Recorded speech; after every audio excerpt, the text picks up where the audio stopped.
Hi, everyone. Hello. Hi. I'm going to kill the music here. Listen, you get to see the evidence of the break. So we are back. Not M&Ms. We are back. We are back. We are back. We're so happy that you were joining us for Weekend for Williams. We are here for the third annual. And right now it's just Sarah and I, which is fitting because that's how this all started. And the first one that we did of these was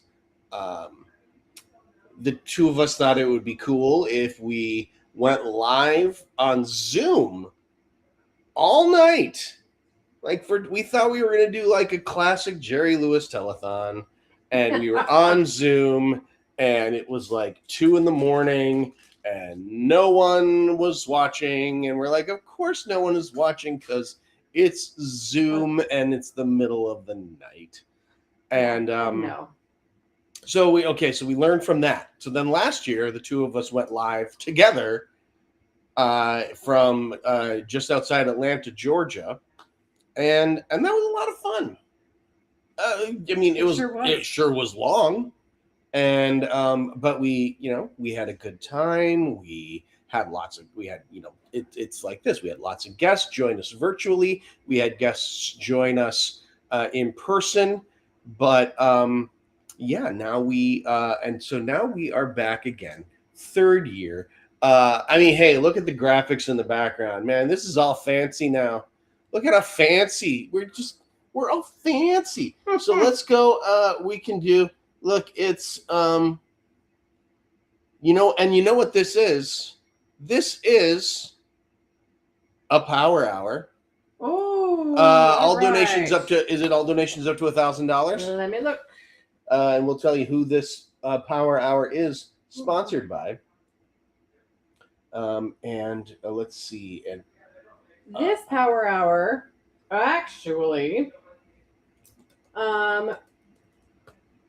this power hour is all donations up to $2,500. $2,500 are doubled, and this donation is from Susanna Morgan and Jocelyn Krebs. So they are matching all donations up to $2,500. Thank you to Jocelyn and Susanna and Reese.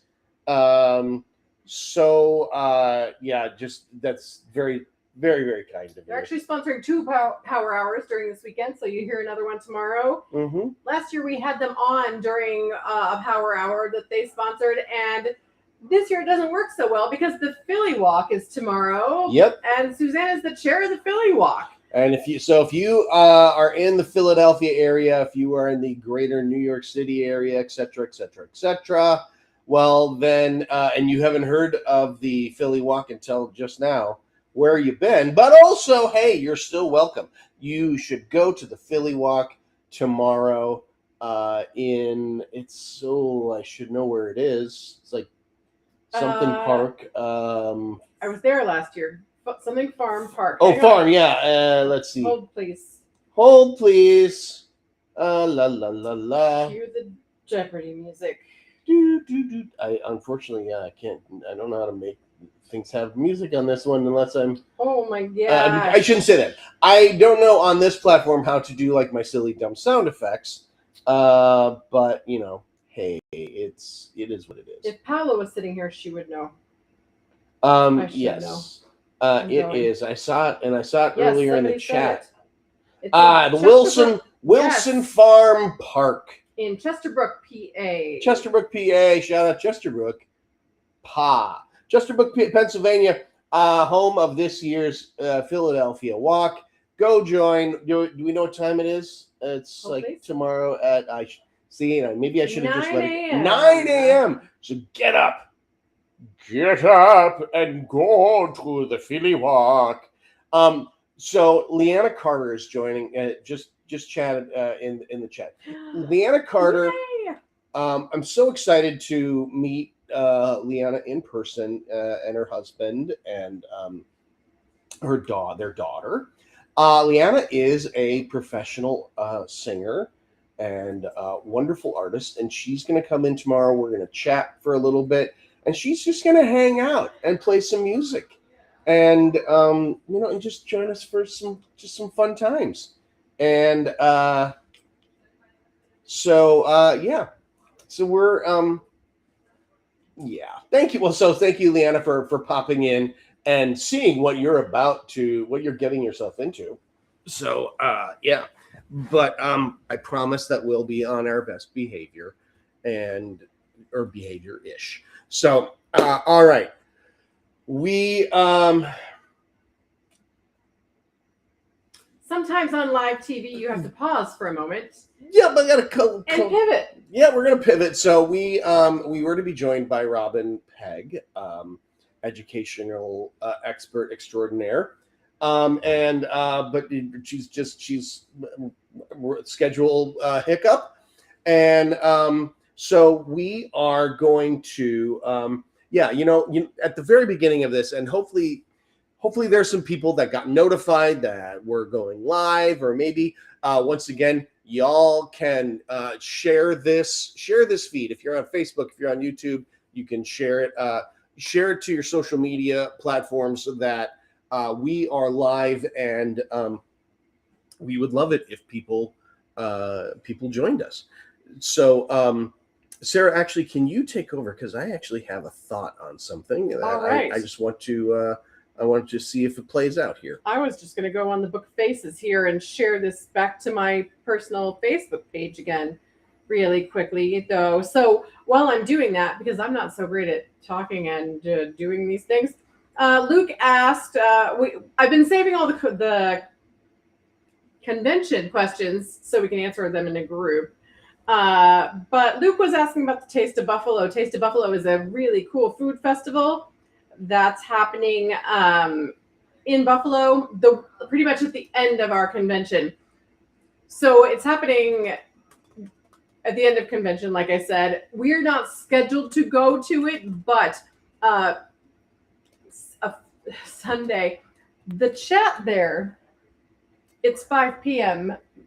ADHD, like meds are wearing off a little bit. So now I'm very distracted by the chat.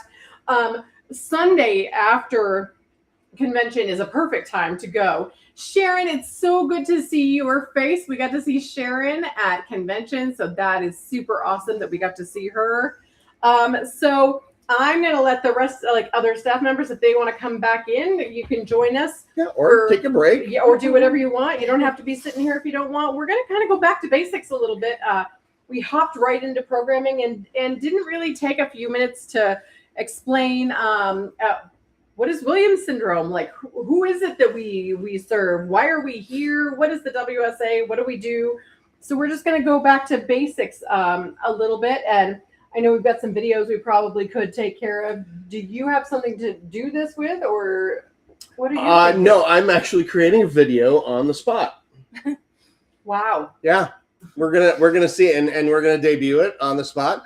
And see what it's like. It happened here first, folks. Mhm. I can't even see. Yep. So, Okay. but we thought, so what?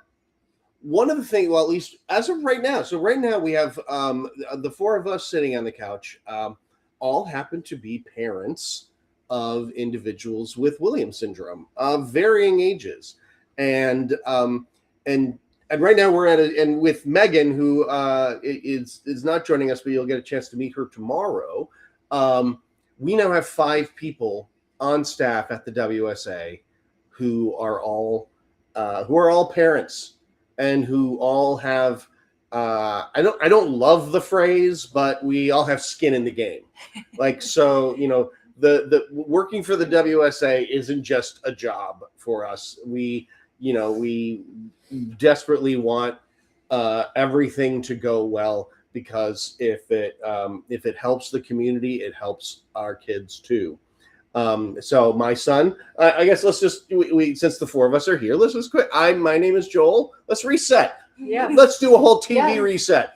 So this is the weekend for Williams syndrome. My name is Joel Listman. I'm the director of family support for the WSA, but more importantly, I am the proud father of Bennett Chili Pepper Listman, and he's just the greatest kid. My wife Jennifer and I and Bennett all live in Minnesota. So let's go over here this time to this person I'm pointing at. Hi, my name is Paula Martinez. I am the development manager for the WSA. So I oversee walks and golf tournaments and any fundraising initiative that you are thinking of. I'm just like Joel said, I'm extremely proud to be the mom of Enrique. He's a 9-year-old boy with Williams syndrome. Also the mom to Leo, his younger brother. And along with their beautiful, incredible father. We live in Miami, originally from Puerto Rico. So Spanish, anything that you want to communicate, we are Spanish speaking over here. So welcome. And my fellow Floridian. I'm Sarah Schaefer, and I'm the executive director of the Williams Syndrome Association. I have a mom to Matthew, who is 23, who has Williams syndrome. He, at some point in time, we'll probably start talking about more stuff, a little bit more about our kids and things. But he was diagnosed at 13 months, and I'm thinking of all the things we've talked about already, and I think we can tie lots of different things in. But he also has an autism diagnosis, so that though all Williams syndrome looks different, it makes his Williams syndrome look quite a bit different than some other people. And so you may not always see him at some of the events, because sometimes that's just too much for him. This is good broadcasting. This is entertainment right here. Speaking of too much, To be honest. Honestly, I thought I could at least plug in this into the outlet. this is like Little Shop of Horrors. I think the plan is Oh my God. Oh, yeah. Oh, Terribly my sorry. gosh. Yeah. Terribly sorry. My computer's about to die. Yeah. Sarah's delivering this heartfelt statement. I know. And then, And Bridge Troll over here is just. oh my gosh, that's all right. Ah. I think Yeah. eventually we'll talk more about like how everybody, came into the organization. John kind of shared that story already.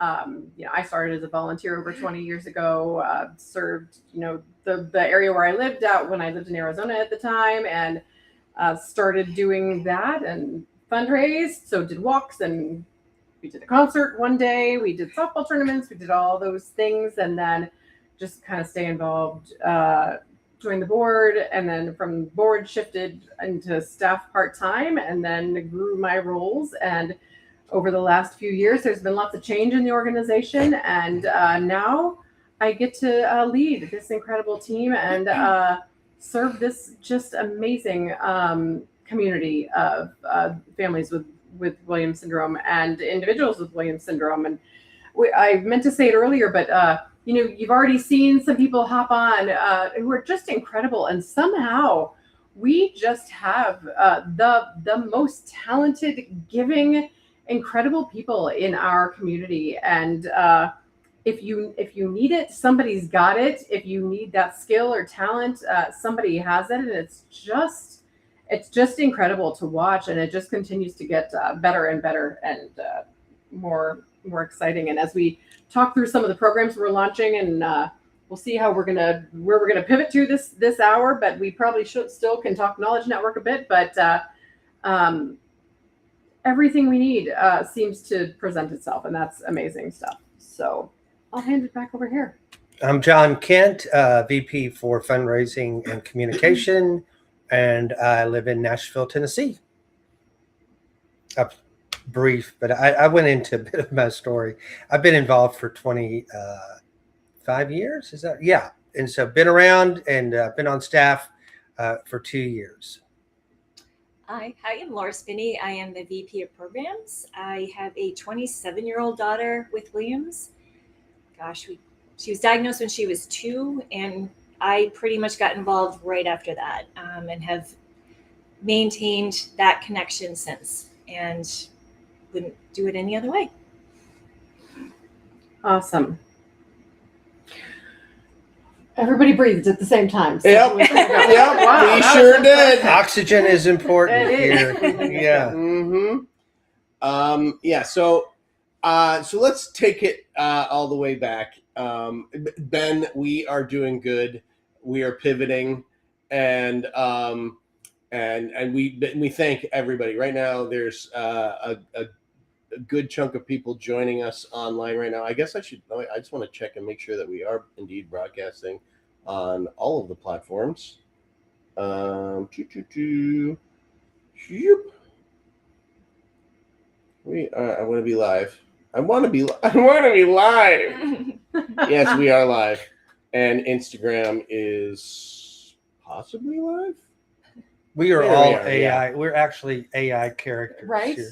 We are. Yes. I'm Joel. Joel's me. That'd be a lot Sarah's easier, Laura. wouldn't it? I hope Yeah. she's still here. Shout out to my dear friend Mariella Elm. Oh, Mariella and her father.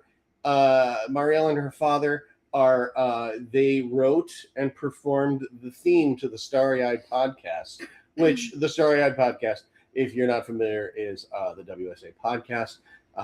And tomorrow we will be doing a live episode of the Starry Eyed podcast, which will be episode 100. So very, very excited about that. So we are on. You know what I just realized? Sorry, I need you guys to take Tommy. I'm also. He scored some of. I did a film 2011, starring Ben Moncaba and his mom Terry, and Tommy was kind enough to do a score for part of that, which was beautiful. So really appreciated that, and that's all I have to say about that. But I can keep That is spinning. what it I is. can keep spinning the wheel. You know, we are just pausing a little bit and going back to the beginning a little. We reset the feed, so we started the video again, and it's probably a great time to talk a little bit about what's the WSA? Who are we? Why do we exist? What do we do? How do we do this? We talked a little bit about it in the previous few hours, but the Williams Syndrome Association was the first, and we are the largest organization to support individuals with Williams syndrome and their families. We are a nonprofit. We have a board of trustees who are made up of parents, siblings of individuals with Williams syndrome. That's the current situation. We have a cardiologist on our board of trustees who actually sponsored our first Power Hour today. And then we also have individuals with Williams syndrome sitting on the board, because it's incredibly important that anything we do, we have that voice of the people that we serve when we're making those decisions. So that is our board. We've got a staff right now sitting at 9, which is pretty incredible. That is going to grow a little bit more in the near future. And then we talked earlier about our family network that we're working on expanding again, of volunteers throughout the country, and that will be led by a few contractors, consultants that will help us lead that entire network. I think one of the things that people don't necessarily realize is how the Williams Syndrome Association is funded and why we're doing things like this. P.S. It is a Power Hour. That actually means that all donations that are made in this hour from, I don't even know what time it is, 5 p.m. Eastern to 6 p.m. Eastern are doubled up to $2,500. That Power Hour is being sponsored by Susanna Morgan and Jocelyn Krebs. Thank you for your incredible generosity. So all donations are doubled. So if you missed it before, Joel has already said anybody who makes $1,000 donation in one chunk, we will go live. He will jump in the pool. In a Power Hour, you only have to donate $500 for that donation for the pool jumping. I didn't think it all the way through. I know, it's perfect. I do think We did change the rules a bit on At some point in time, I think we had somebody on staff ask if she donated $100 if she could pie Joel in the face. John said he'll match that if he can be the one to do the pie throwing. So we have to clarify from Bethany, does she want to physically throw the pie? If not, then we might have to be on to something here as well. We might be doing some outdoor stuff tomorrow A or Dunkin' later tonight. booth. A Dunkin' Listen, booth with Dunkin' Joel would be booth, like, yeah. I think that'd be a gold mine. We're only 3 hours and 20 minutes into our 10-hour stint. Can we get a Dunkin' booth? So we might be doing some outdoor activities later tonight to keep things exciting. But let's talk about funding. We're doing this live broadcast for 2 days. We do a big annual appeal in the fall. And why? So I think one of the things that people may not know, and I probably should have let John speak to this because this is his gig. You're doing great. But the Williams Syndrome Association is 100% privately funded. We do not get government grants, no government funding. Large corporations don't particularly fund small organizations for rare disorders. There is not much return on their investment in situations like that. So it's hard. It's hard for organizations that make grants to justify, giving funding for a rare disorder that impacts such a small number of people. So truly, everything we do, all this amazing work that happens is possible because of everything that you all do and the generosity of our donors and the generosity of our volunteers who host walks and host fundraisers, and the generosity of all of these volunteers out there that are raising awareness that then does lead to donations and our incredibly generous donors. We've got families and friends of families and connections who understand how important everything that we do is and have just been incredibly generous. So we can't do the things that we do. We can't have camp like we had last weekend without incredibly generous families like the Lewises, who just had their golf tournament, who are very, very passionate about camp. We can't host our convention. We can't do all of these things without these donations. There's also, I think, a misconception out there, and in lots of corporations, something like a convention is a huge moneymaker. Like, you get these big sponsorships from pharmaceutical companies or major organizations, and they don't cost the organization money. They make the organization money. And with us, that is the exact opposite. So our programs are where a big chunk of our money goes to. We've got camp. That costs a lot of money, and we try to keep the cost of those items as low as possible for our families. So though camp feels expensive, I know to so many people, a convention feels like a huge lift, and it is. That's a lot of money to spend to come out and invest in your family and invest in the health of your child. But we do everything we can on our side to keep those expenses as low as possible. And we can only do that because of such generous donors. And so, again, thank all of you for everything that you do. Thank you to all of our donors for what they do. I'm just checking and seeing if there's anything else I want to say about that. You want to add anything? No, Tom? I mean, what you said about we have to support one another because we will not attract funding from giant foundations or corporations. As Sarah said, they're not interested in rare diseases. We have to realize that just because people give a lot of money, there are many great causes, and they're only going to give to something really meaningful to them.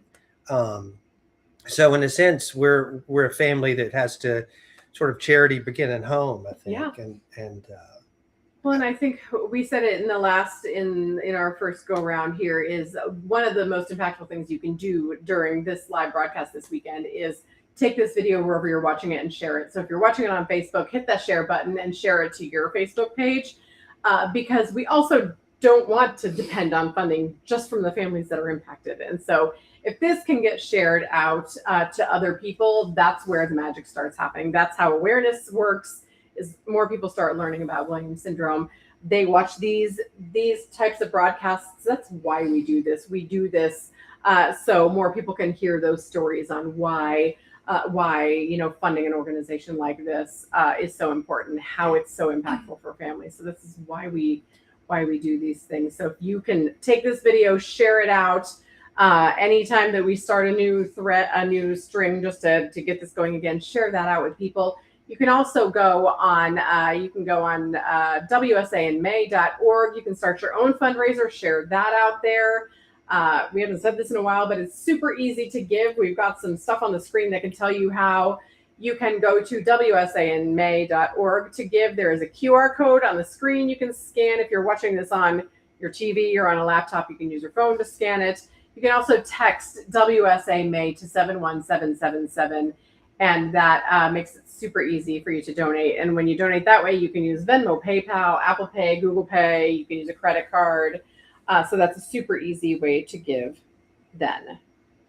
We just had a donor who gave appreciated stock to the golf tournament. And so one kind of savvy way to avoid capital gains taxes, you can, if you have stock that you want to donate, you can contact us and donate the stock directly. And then you get a credit for the price of the stock at the time of transfer. If you like the stock, you can just buy it back at the higher price. But it's a really smart way. With stock appreciating as it has kind of across the board. Well, not across the board, but stocks are doing well, and it's a really efficient way to give. So if you're ever interested in that, you can reach out to me directly and we can hook you up. Anytime you do any financial move like that, you should always check with your advisor, just because we do not provide financial advice, but we just do have that mechanism, and it's a great way to give. So sometimes it's good to check your phone while these live broadcasts are happening. Good for us, not good for you necessarily. Oh no. So we've got a pretty amazing camp counselor who was there volunteering with us this week, who said we're providing entertainment while they drive. So I'm driving and watching with JC. So Christy and JC are watching us live on their drive. She would like to donate the $500 that will be matched to get you to jump your butt in the pool. All right. Christy, I will finish texting, but I would like you to let us know when you're not driving anymore, so it's safe. So then you can really enjoy watching him jump in the pool. So Sure. that is happening. Yes. So yes. So Thank now you. you will have jumped in the pool. Now we need a new challenge. So we're gonna have to think on that. I have an idea. Yay! While he's leaping, I could throw a pie in his face. Yeah, this is a twofer So right he there. could be, it could be a. Real quick to Taden Larson, who's having. You might need to refresh your Facebook. We did go. It's a new feed now, so you might need to go and re-click on it and find the newest feed. I mean, I can confirm that we are broadcasting on Facebook because we are getting people commenting there. We have a group of people here. Yeah. Wow. Fully clothed. Okay. Joel. Yeah. Fully clothed. Yeah. No. I mean, that's fine. And we get to pick out what you wear too. You're gonna pick out what I wear after, No, Fun. that's up to you. or you want to? No, you want to pick out what I wear to jump in the pool. Well, you got to have some WSA swag. Okay. Yeah. Yeah. I have. Hey, I have Whole stinky. closet full. Right, you got all kinds of dirty I have camp clothes. stinky camp clothes that all say WSA on them. So I'm Perfect. happy to do that. Well, we don't want to contaminate the pool from your stinky. Taden, I can't send you the live because all of my devices are being utilized in order to bring this. So you need to just find Facebook and relaunch it, or go to Instagram, or go to YouTube. Yep. And it will be there. Big J Entertainment 247 joining us on YouTube. Hi guys. Great to see you. Okay. Lots of people. Well, Tayden, I'm terribly sorry. I don't mean to. I don't. It's Facebook, man. You just gotta go on Facebook and look for go to the Williams Syndrome page on Facebook, and then scroll down a little bit, and you should see the live feed. It's there. Toby has shared it on his There page. you go. Okay, Toby shared so go to Toby's page. or mine. I shared it on mine. Yeah. There you go. I am unable to share it on mine because once again, All I good. am using all of my He's devices gonna find it. to do this. And don't forget, it's a power hour. All of your donations up to $2,500 are doubled this hour, and we need a new incentive because we got our $500 We got a $500 donation. It's going to double to 1,000, and So- Joel's jumping in the pool later. Yep. So Christy put in the chat there that the heart hand. So I don't know if that means that Christy is already watching. They're watching while they drive. They're watching while they drive. We are Okay. entertaining them while they're driving. Oh, I get you. So okay. Yes. So you just let us know when, and then we'll all get the mobile command unit, the WSA mobile command unit, on set up so that That's we right. can make this happen. All right. Okay, so this video. Meanwhile, I'm currently also making a video. He's multitasking Yeah, it's and I'm to the sure extreme. I'm sure it's going to be great. Let's see. Do you need some more time? we can Well, keep on going. I have well. The thing is, here's the thing. Yes, I need a little bit more time Okay, just great. so that this exports. And Great. we are going to do a local export, and we are going to do the current count. So if you are hopping on here hoping to not see our goofy faces, but to see Robin Pegg's face, we had a scheduling snafu. So we will work on when we can bring Robin on. Mhm. So that's why we are just chatting it up right now. I'm also texting with Matthew to see if he wants to come on at some point in time. I know that tomorrow's super busy, but I think Matthew might be able to join us within the next couple of minutes, which would be cool because he didn't, I don't think, join us last year. He was on. It was, I think he was having a bad day last year. So we're going to have him join us in a little bit.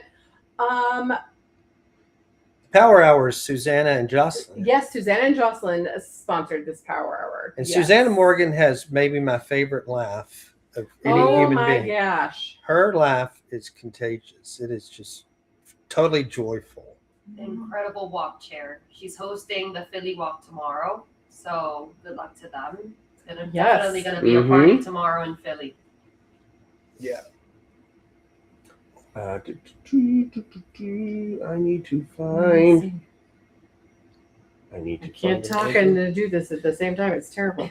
John, what else you got? Well, tomorrow, just to give you a glimpse of what's ahead, I'm thinking about my interview with Avi Lesser from Chicago and his Mhm. mother, Carol Patinkin. I did a couple of short films with Avi that were a lot of fun. One followed him to Graceland in Memphis and turned the camera on him there. We were there for 5 hours in Graceland.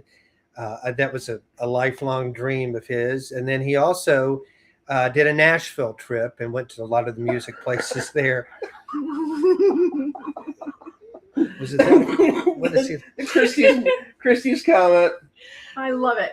What Whenever you're is ready, it? Joel. JC's both so All right, pathetic that we're making you jump in the pool and requesting a cannonball. All right. Yeah. no, Oh, Jason, yeah. I think that's right.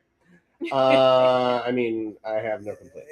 Cannonball? Can we kick in for a cannonball? I'll. We'll just make sure you jump in the deep end, Joel. Yeah, yeah. because Otherwise, I'm Yes. just. otherwise, it would be a tragic weekend for Williams, I think. Yeah, we don't need that. No, anyway, so we're going to show those two films tomorrow. They're shorts and with Avi and Carol on the feed. And if I know Avi, he might break out in song at any moment.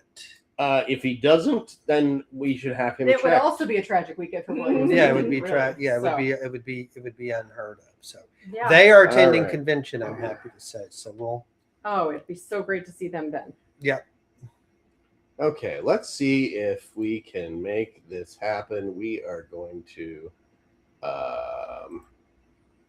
Nope, that's not how I wanted to do it. I should just be able to go. Oh, here we go. This There is you what I go. need to do. Is this guy right here? Listen, we are high tech this year.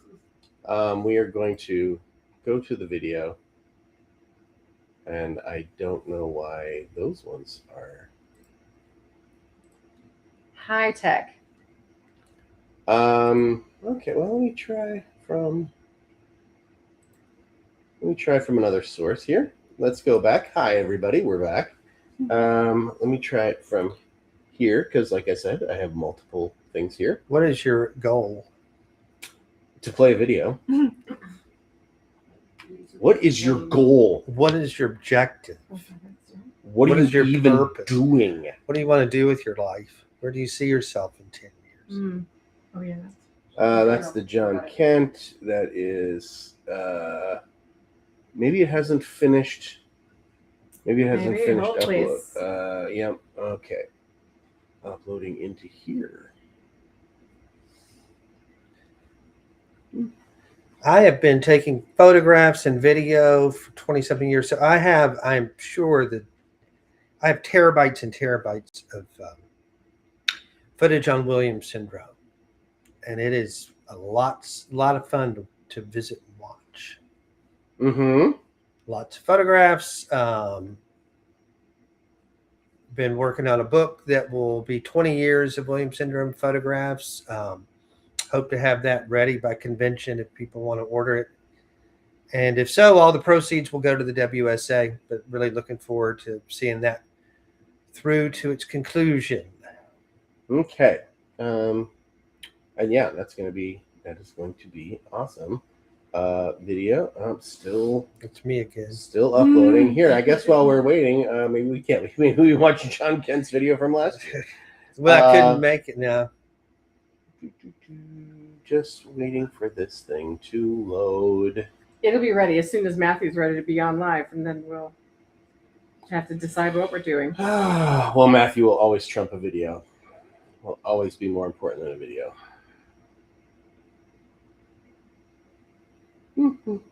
Okay, so Christy and JC will be done driving in a couple hours. So I think in about 2 hours. So we can just It's night swimming. Fit Five, that six, into seven. Yeah, that'll be into good. the And then I'll schedule. yeah, and then I'll be ready then to do the social club. All wet. Yes. oh yeah, perfect. That'll be perfect. We can either do that. Oh yeah, Yay. perfect. Okay. So this is all things are fun. Technology is fun. Yeah, we are we're terribly sorry that we're having to pivot like this. Are you still doing that? I am. Okay, then I'll make this happen then. Social Club reminds me of our new branding, which Yes. I know Mhm. many of you have seen, and the cool logos. Trying to have a family of fun logos that represent the programs and have some visual integrity, and so we're excited about that. Excited about some new items that will be at the convention in our store, and that will be sporting the new logo, and we'll have some of the traditional, the Hearts and Hands logo, which is as we know is really important to our community, and so we'll have some of the secondary logo, we call it, with the WSA, like I'm wearing. Hold on. and I Hearts and have to Hands. believe they're not able to see you right now. Boom. Yep. Yes. There you like go. this.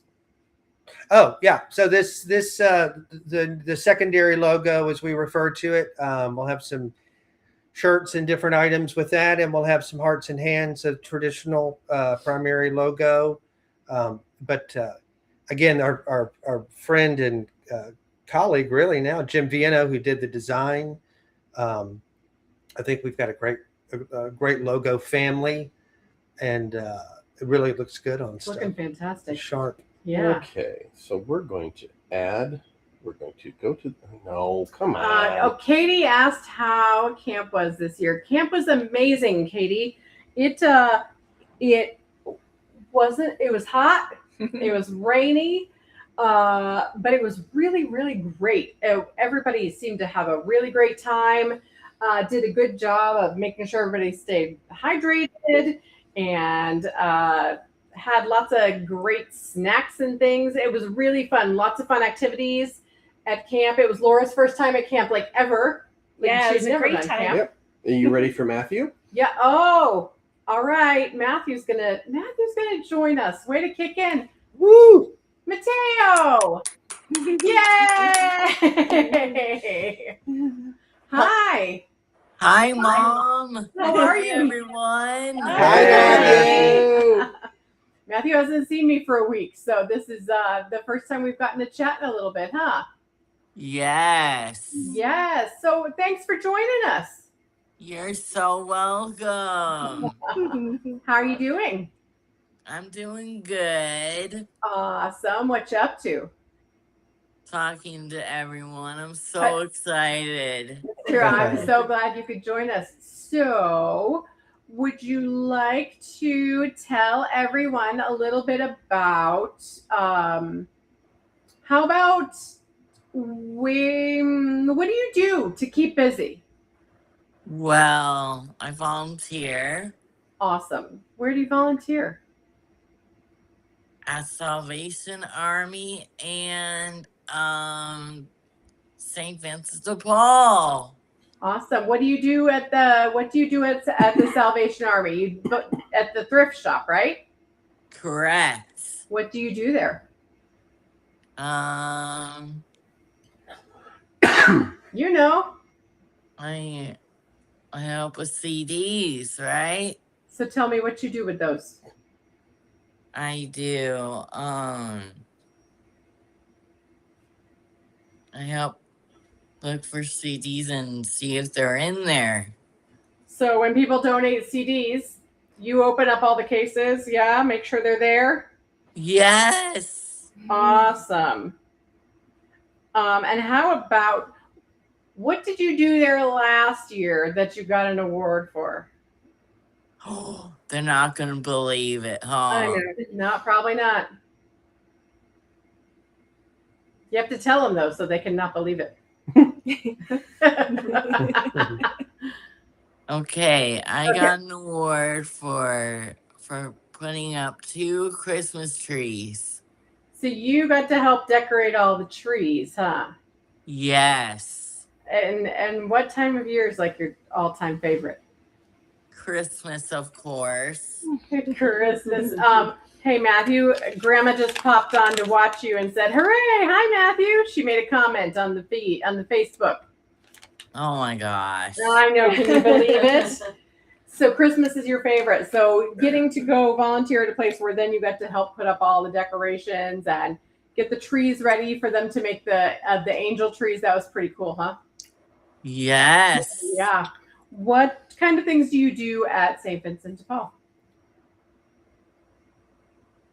I help put together homeless bags of people. Yep. So what kind of things do you put in bags?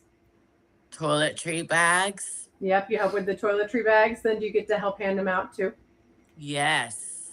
Do you work with some pretty amazing people at those places? Heck I do. Heck yeah, you do. You want to shout out some of their names? Who are some of those people that you really like to work with so you can appreciate them? What are some of the names of the fantastic people you volunteer with at St. Vincent de Paul? Mr. Barry and Miss Anne-Marie and everybody. Awesome. What about at Salvation Army? Who are the great people you work with there? I work with Ashley. Ashley, she helps you out a lot, huh? She does. And you help her out a lot. It's a pretty good arrangement, huh? Yeah. Yeah, I know. Who else in our community? Where do you live, by the way? Where do you live? We live in Florida, don't we? We do live in Florida, don't we? What city do we live in? What I area? live in Palm Bay. Palm Bay. Yep, it's right by Melbourne. What other places? So we lived in Arizona before, didn't we? Yes. For a long Yeah. time, and that's where you were born. And then we moved to Florida about 4 years ago. So when you move, you kind of have to start all over again, huh? Make new friends, find new people in the community. Yes. That's kind of a lot of work. But you've made some pretty cool friends, huh? Oh, yes. You wanna? How about you talk about your friends that you made at Walmart and how cool they are? Oh. I know. Let's talk about them. This is a great chance for us to be able to like tell those people in your community how awesome it's been. Who's at Walmart that you go see? Mr. Mike. Mr. Mike, what does he do at Walmart? He builds bikes. Yep, he puts all the bikes together there. Do you go and visit him like every week? Every single week. Every single week. You go with grandma and do all this cool stuff, huh? Right. Where else do you go every single week? Where else? What do you do on Tuesdays? Henry's. Henry's. What is Henry's? It's a Cuban restaurant. You go to Oh, my Henry's goodness. every Tuesday. What do you do there? I do a dance party You do a dance party with who? with everyone, huh? With everyone. Yeah. So who are some people there? What are some of their names so we can shout them out? I know. Who's there? Henry and Denasi, Yep. right? Yep. And they make sure there's the food there that you love and that you can eat because you've got some food allergies, huh? Yeah. Yep. Hey, Matthew, Miss Bethany said that she made a rhyme for us in the chat. Mr. Mike, who loves to build bikes.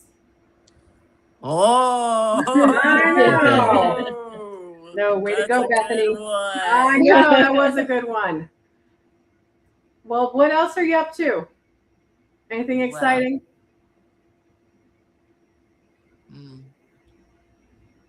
I don't know. You don't know. You just directed? Oh. I know. How's Miss Megan doing? Miss Megan is not here on this couch. This is Miss Paula, Hi. who you've not met yet. Laura's over there. Hi, Matthew. Matthew, Paula lives in Miami. Laura is moving to St. Cloud. No Can way. you believe it? She's gonna live so close to us. It's awesome. Oh More my people to hang out gosh. with. Can you believe it? I know. Super cool. So Matthew, what's your favorite dish at the Cuban restaurant? Because I live in Miami and it's like 90% Cubans over there. So we have a lot of restaurants. Oh no way. Yes. What do you like to eat there? What's your favorite? Yellow rice. Yellow rice? Ooh. Yep. Do you like the beans?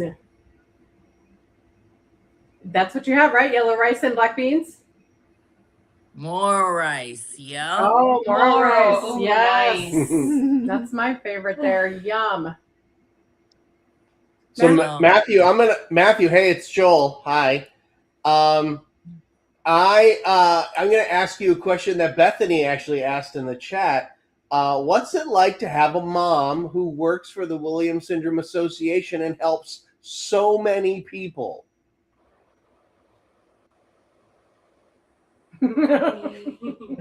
I'm so excited. I don't know. Yeah, well, That's the best that's answer. fair. That's fair.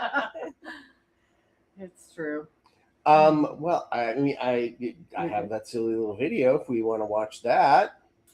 We will wrap up with Matthew and then we can play the video. Okay. Matthew's not such Or a Matthew- fan. He's not such a fan of videos sometimes. Okay. So, Good. Okay. Mateo, anything else you want to say? Can I stay on? We're gonna show a video. I I can don't know do when it. it's on it. how about we say goodbye for now, and then maybe if we have time, we can chat a little more later. All right. Yes. I appreciate you hopping on. It was very great to see you. I'll see you on Monday after I drop everybody at the airport. Well, when you get home from Grandma's, I'll see you. All right. Thanks for coming on. You're welcome. Tell See ya. it's a power hour. Tell everybody their donations are doubled until 6 o'clock. Power hour. There you go. It's a power Yay. hour. All right, Matthew, we'll see you later. See ya. Bye. Bye. Oh, I cut him off there. All good. We have we had a little bit of a delay there, probably That's because like- I have like 14 things running and open right now. It's like me on Zoom. Yeah. Yeah. I'm out of here. But we get to when we try to say goodbye to John, we get the goodbye, and that's all we. I pull that trigger to end meetings. Mhm. See ya. All right. Well, let's. Okay. So here's what's going to happen. Also, I'm trying to understand why we suddenly have a delay, which is not fun. Here's a situation. While you're figuring that out, we have our board member Aaron Lombard, who also donated $500 during this power hour, which turns it into $1,000. Awesome. Well, I mean, I'll jump in the pool multiple times, All maybe, right. but I Thank you, Aaron. yeah. And so that will happen in a couple hours when JC and Christy, the cooks, are safe and at home. He really needs to get dry and then jump. Yeah. Yeah. Then count to jump in and Well, then get out. yeah, Aaron, okay. Here's a proposal. I'm a good stewardship of the donor money. So we're gonna do. Very true. Someone has joined, but without and not. No, it's Matthew again.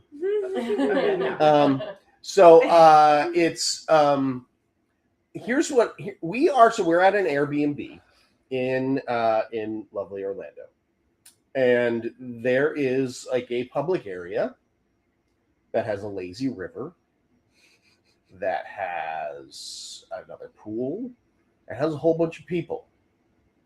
So maybe I take the mobile command unit, Just his phone. which is just my phone. Makes it sound like he has his tablet. Nope, just news, like just a phone. Yeah, like Anchorman.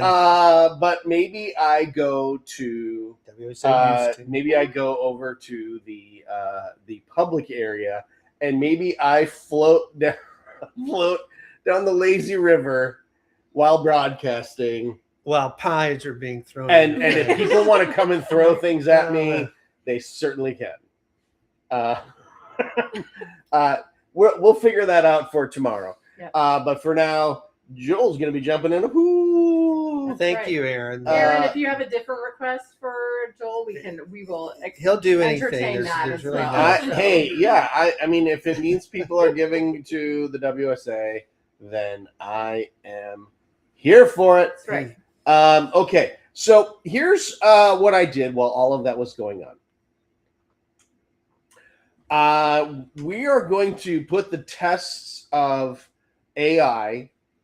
We're going to test AI, I guess. Let me use proper grammar. We're going to test AI and see how well it took the. Williams syndrome is a rare neurodevelopmental. Nope. Okay, we're going to see how well it took a pamphlet written about Williams syndrome written by one of our guests tomorrow on the 100th episode of the Starry Eye podcast. And his name is, I have it here, and it is Camilo. Let's see, Dr. Camilo. Where is it? Zeballos. Hopefully I'm pronouncing that even slightly close. But he will be joining us along with Dr. Mo Helgren to talk about their studies in rare diseases and syndromes. But so he's written this short pamphlet And I asked one of my programs that I have on, excuse me, on my computer, hey, turn this pamphlet into a video about Williams syndrome.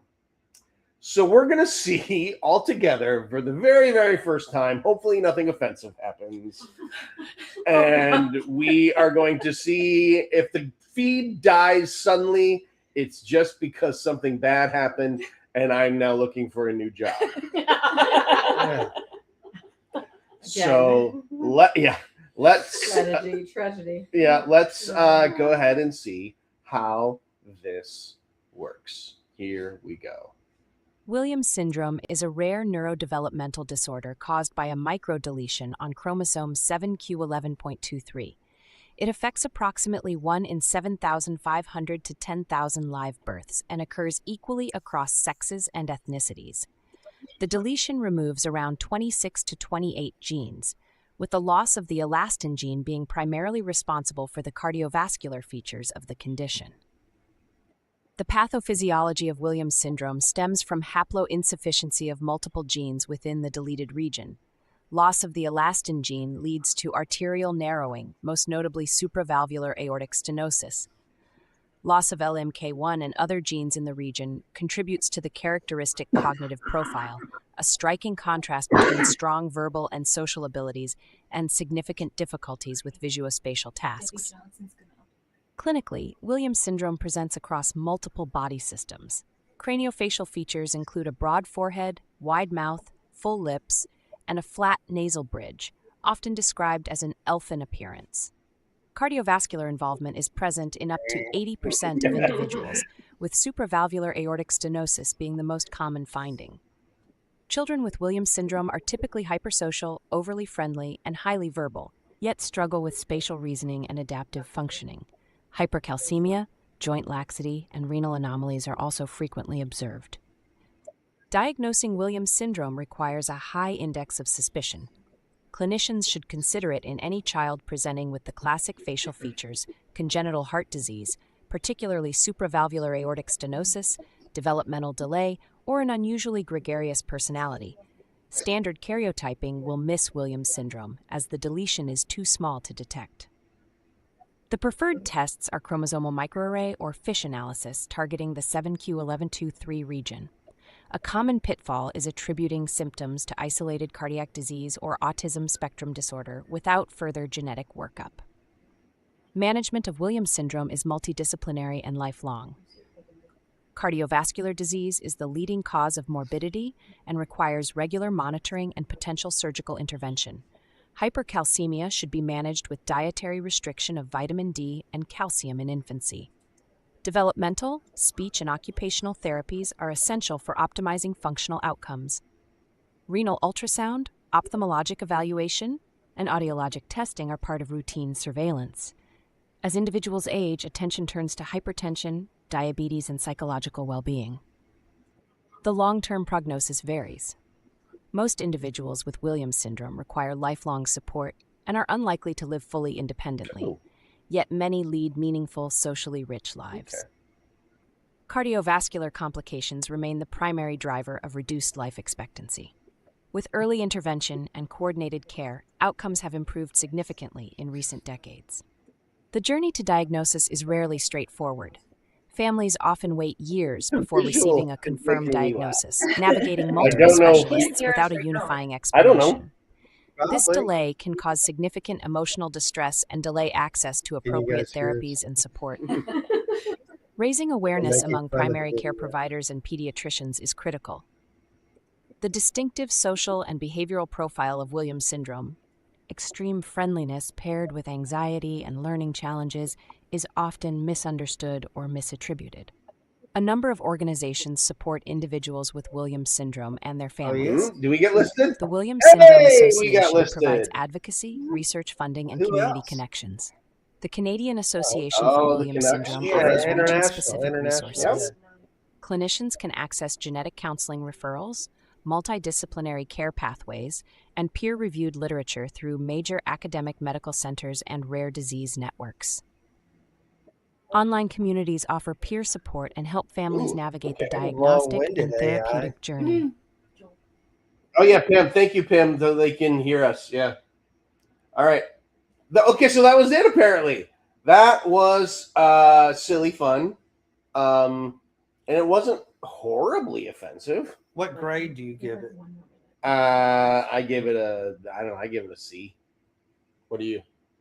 C plus, B minus. Yeah. Well, the visuals were non-existent. I mean, as a video, it wasn't good, but I'm talking about the accuracy. The accuracy of the information. Yes, I'd give that. C plus. Yeah. B minus. But yeah.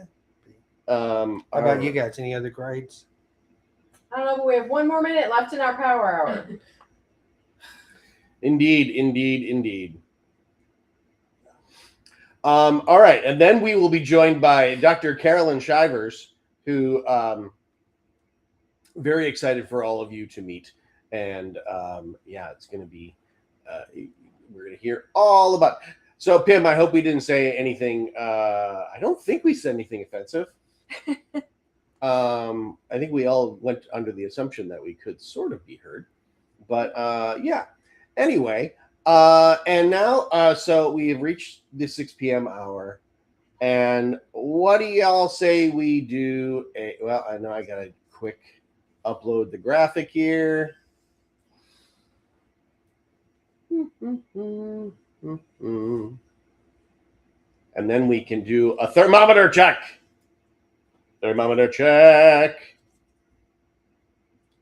Unfortunately, I do not have, once again, I do not have a drum roll. All right, here we go. Thermometer check. And we are sitting at, oh, there goes $40,922. Making Yay. some progress. Woo! Heading in the right direction. Heading in the Right. yes, we didn't Leslie Knope it and lose money. So that's that is good. Let's bring in our next amazing guest, Dr. Carolyn Shivers from the is it University of Niagara or Niagara University? Niagara University. Niagara All right. University. That's And good. you. I was testing you and you passed. Thank you. How are you? How are you doing? I'm doing well. How's everybody there? Hanging in there. Right. Well, this last hour, I believe I have lost even more hair. But yeah, we're doing the things. Excellent. So Carolyn, you we actually have a couple things that we get to talk to you about. Wonderful. You have a new research study. We'd love to hear more about the research study that you are doing at Niagara University, and we'd love to hear about. I say we, and I'm just assuming they're all with me. They could be like, I don't We are know. this I have time. no interest in any of this. But and then like you do some we had Renee Zittimer and her brother Stuart on earlier, and you I know that you do some work with siblings and reaching out to different to siblings, and then of course you are on the Buffalo Convention Committee, and yes, very excited. So let's start there. How excited are you for the Buffalo Convention? How are things going? Just give us the Shivers perspective. I am so excited. Genuinely, like I cannot stop picturing getting to see my friends. Like one of the events that I'm going to be working is the Canal Side event, and I'm going to be just helping sell some of our tickets there for some of the food options. And genuinely, I keep imagining like sitting at this folding table and having my friends that I know come up and buy tickets, and I get to see them for the first time in a year or several years. And it just makes me happy every time. So I am so excited. I will also be running some sibling programming during a few of the days, which I'm always excited to get to talk to some of these siblings and get their perspective and just continue to help them feel included. So personally, I am ecstatic. And Joel, I know we talked about this before. I cannot wait for people to come to Buffalo because they have the best bakery I have ever encountered outside of Europe. It is called Butterblock. It is on the west side. And I'm going to tell everybody, I'm telling you, anybody I see at this convention and be like, you need to go to this bakery. It's a teeny tiny little bakery. I go there every week. So I am excited for all of that. In terms of planning, we have a spectacular planning committee. I'm the least effective person on this. All right. Well, thanks for joining us then. No, not true. Not but true. It is a spectacular committee. That is the truth. Yes. I mean, these women have so many connections and they know so many people. And it's such a good combination of people with different skill sets and different ins. So I think it's such a magnificent conglomeration of individuals, and we're just going to have a really amazing convention. That's awesome. We second that. We concur wholeheartedly. It's been super fun. It's been exciting to work with everybody in Buffalo, including the people from the Buffalo tourism. Though I do have to say, I feel like they've failed us a bit because we have not been to that bakery. So I'm going to be sending them an email and asking what is going on. I will say, whatever bakery they brought in the last time we were there, those little heart cookies. But let's give a shout. Butterblock, you said it's Butterblock. Yes. Butterblock. Okay. So are they open on Sundays? They are 100% open on Sundays. I go every Sunday morning and I get 3 to 6 pastries, and that's how I motivate myself to do my grading for my students every week. I love it. 3 to 6 pastries. Could you, when you go tomorrow, because tomorrow is of course Sunday. Correct. When you go tomorrow, could you say, we have a giant convention coming, and we would like you to be part of it, and say, obviously if they want to be a sponsor and whatever, but if they just want to give the staff and volunteers cookies, or various pastry items, I'll ask them tomorrow morning. Oh my God. Yeah. What is your very favorite pastry that they make? That's such a great question. So I have to answer with 2 questions because there's a sweet and there's a savory. Sunday mornings, they make what's called a brioche bomb. So it's a big round brioche ring with egg and bacon and bechamel and cheese in the middle of it. So it's like a breakfast, handheld breakfast. And then they do seasonal fruit danishes. So this absolutely mind-blowing laminated dough, like croissant dough in a little square, and then they change the filling about every 6 weeks. So this past month they had rhubarb cheesecake filling with a nice little brown butter sugar crumble topping on it. It's so good. They'll have like wild berry, they'll do like orange chocolate. They did a mojito once with like lime and mint Danish. That one was one of my favorites. I know I'm supposed to be talking about Williams Syndrome, and I could. We are now the Butterblock Association.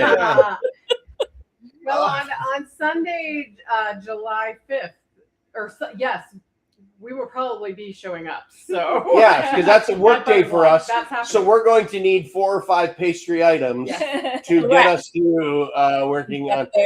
And brioche bomb, of course, was my dancer name when I was putting myself through college. The brioche bomb. The brioche bomb. That was my dancer name. Oh, all right. So, now I almost don't want to talk about anything else. Right? Like, Paula has the pastries up on her computer Yeah. screen, It's very distracting. and I mean, it Delicious. just looks so happy. There's- She searched for brioche bomb and Joel's. Yeah, picture. sadly. Well, I mean, at least it Dancing was a picture younger came up. picture of me when I had hair. Yeah. But the brioche. No, Williams what am I saying? syndrome, Williams syndrome. That's right. Williams syndrome. The convention and things.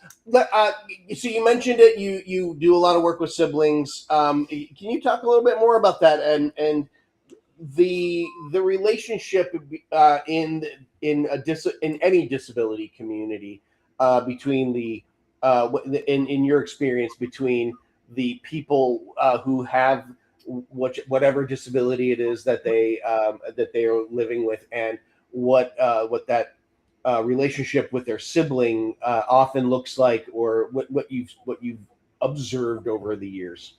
Yes. So I will tell you, the sibling's disability is just one of many factors. You know, we all know that among non-disabled siblings, some get along really well, some don't get along really well. Like there are so many factors that go into the sibling relationship. And what we have found, and what we're continuing to look at, which I'll talk about in just a minute, is how well is the family supported and included overall? Because if the family members, the siblings included, have to sort of constantly adjust their lives, and there are places that they can't go, and the sibling can't be at this certain school because the teachers and the staff don't provide what they need, and you know they can't get on planes to go to vacation because the planes aren't accessible, things like that, then the sibling's disability becomes a bigger part of the family's life. But if there are proper supports, if there are proper accommodations, then the siblings, disabled and non-disabled, have more of a chance to just have the kind of relationship that they would have otherwise, to, you know, be irritated with each other or to tease each other, to know what the siblings like and to get them good birthday presents and things like that. So there's no such thing as a universal sibling relationship. You know, you were all talking about what grade you would give that video that I came in at the end of. And yeah, you know, clinically, and they talked about the genes, and that's all valid, that's all scientific, but there's so much variability. There is so much variability. So saying that siblings of people with Williams syndrome or siblings of people with other disabilities have any one thing in common is no more accurate than saying, you know, siblings of sisters versus siblings of brothers have any one thing in common. It's just too much change that's possible. Yeah, absolutely. And so then like as the sibling, as both siblings grow, and like you said, caveat all of this with obviously every sibling relationship is sorry, Pim. Oh, love you, Pim. In the comments, it's they're talking, they're promoting other elements of the WSA, which is great. And it just distracted me because also I'm just like paper bag. But so as the siblings get older, you know, as that evolves, you know, you're talking about when there are especially it sounds like when the accommodations aren't available for the person with a disability, then the person's disability becomes a greater factor in that relationship. I mean, how do I phrase this? It has to. It feels like there's you know, over the last 30 years, there's been a, you know, greater movement towards accessibility. Have you noticed any sort of any correlation to, like that there where because there's some things that are more accessible, that maybe you're seeing stronger bonds or less less impediments to bonding, maybe, or anything like that. I'm this is a really muddled question. I hope you're sort of remotely in the ballpark of where I'm going. I'll try. I think I get what you're saying, and you're absolutely right. Here's what I'll say. Whatever you think I'm asking, that's what I'm asking. Beautiful. Yes, those are my favorite kind of questions. So yes, we absolutely are, especially since the passage of the ADA. We are seeing, more recognition, more inclusion, more just movements for integration. And I will say we are still at the beginning of that. We're still seeing a lot of, we need to be nice to people with disabilities, which is true. And being sort of charitably nice to people is not the same thing as treated as fully human. So it's when it comes to the sibling relationship, I tell my students that having a family member with a disability doesn't magically cure you of the sort of ableist society that we all grow up in. Like, having a family member with disability doesn't automatically erase all of the anti-disability views that we grow up with, that people with disabilities are less capable, that people with disabilities just don't belong in all the same places as non-disabled people. So when you are a sibling or a parent, in addition to loving your family member and wanting the best for them, you kind of have to unlearn all of these things that you've learned your entire life. So yeah, we're seeing some of these movements, and we're definitely seeing more siblings getting involved and sort of not feeling shame, maybe, for having a sibling with a disability, especially something like Williams syndrome that can be a visible disability. And from my perspective, we're not there yet. Like, there's still so much work to do. Oh yeah, absolutely. We're nowhere near, and if anything, there's been efforts to backslide. Yeah, but we digress. We're being joined in the comments by some people who know you and love you very much. I know, I'm looking at them, and I'm so excited to see you all. Yeah, I mean, Matt Nelson I haven't seen in years. Mackenzie and Josh, I just got to see last year. Toby, I don't remember what year we had Toby at camp, but yeah. So let's talk a little bit about ACM Lifting Lives camp. You're even rocking the ACM Lifting Lives shirt. So how did you get involved? Maybe if you wouldn't mind, just tell people a little bit about what ACM Lifting Lives. We've talked a little bit about Camp WSA with our kids and our teens. We've talked a little bit about Camp Blue Skies with the adult camp. If you could just talk a little bit about what ACM Lifting Lives camp is. And John stepped away, and John could also speak on it, but and if he comes back, great. But you've been involved with it heavily. Tell people a little bit about what ACM Lifting Lives camp is.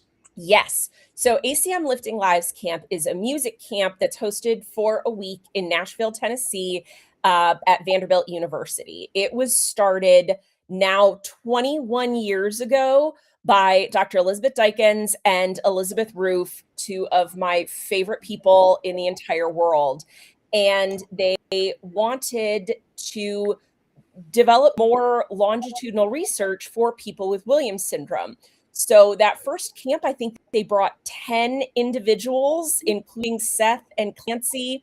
And it has just grown since then. And since I want to say 2010 or 2011, the Academy of Country Music, the ACM, came on board as our sponsor through their Lifting Lives division, which is a charitable arm of the Academy of Country Music.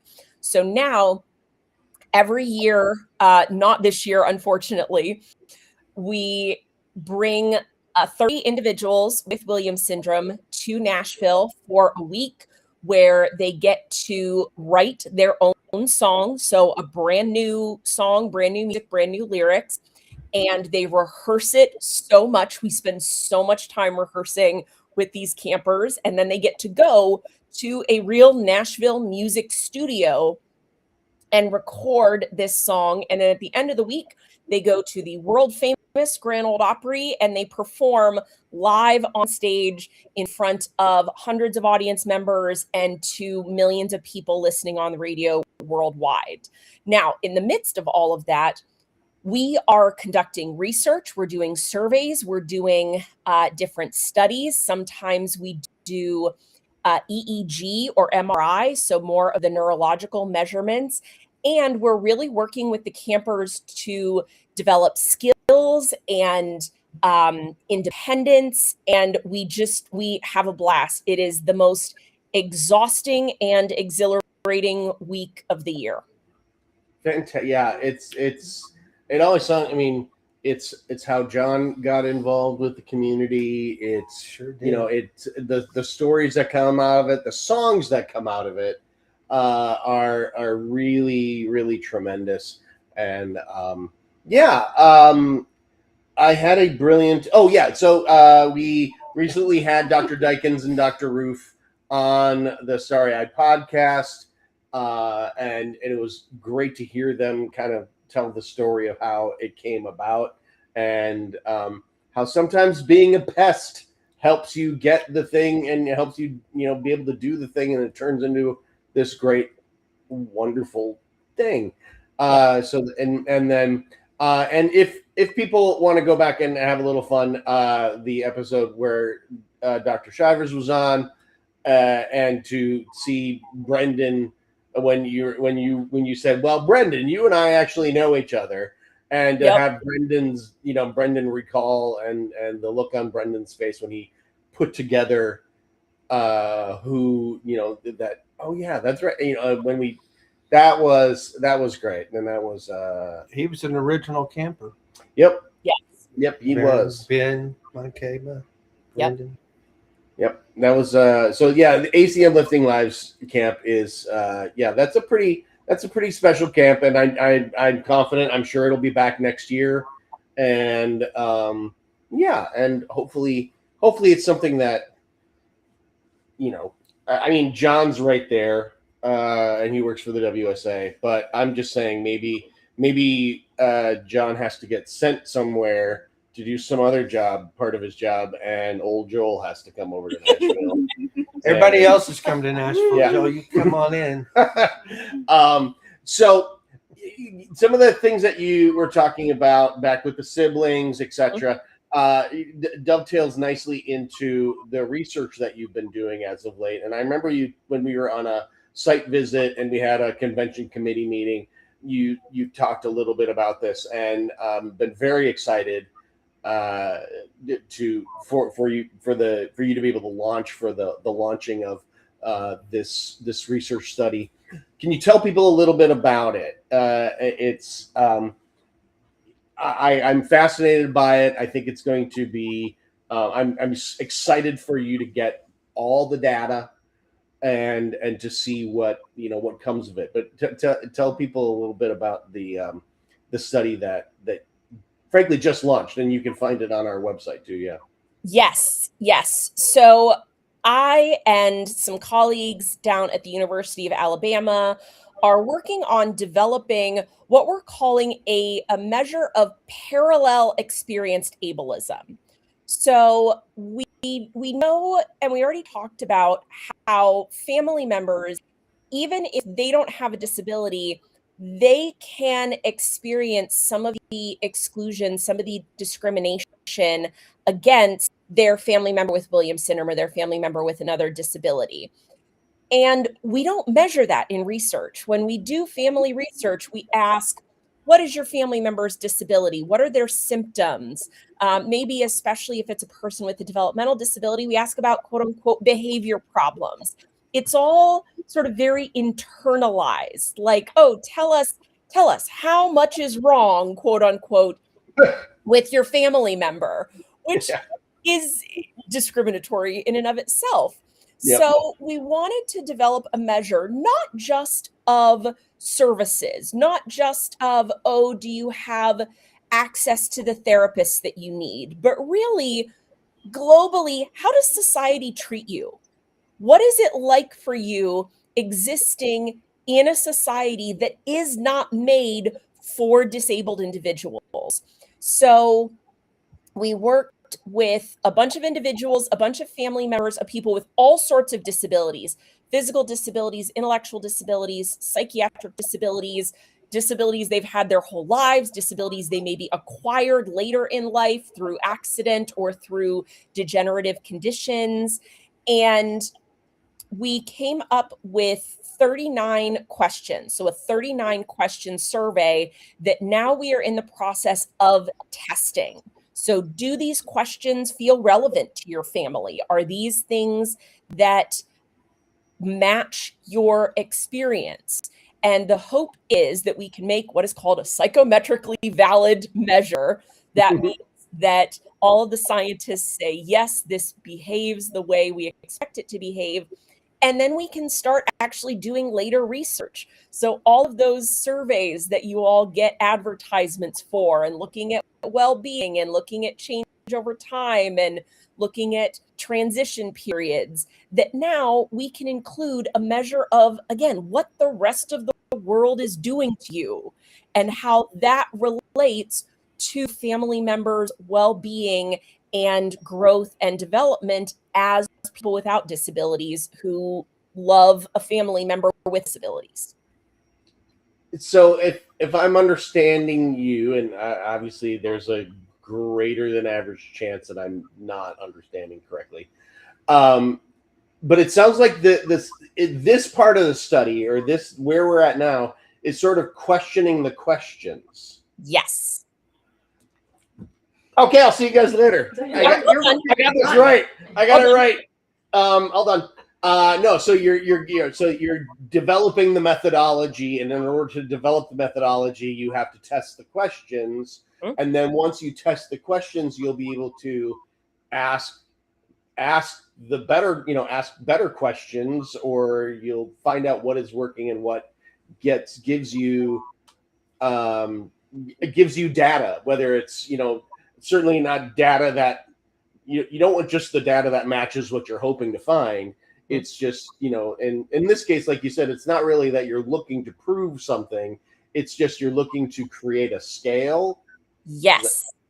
Yes. We are looking to create a scale that we can get this sort of official, like USDA choice stamp on it. Like, yeah, this is prime ableism. Prime psychology measure and methodology.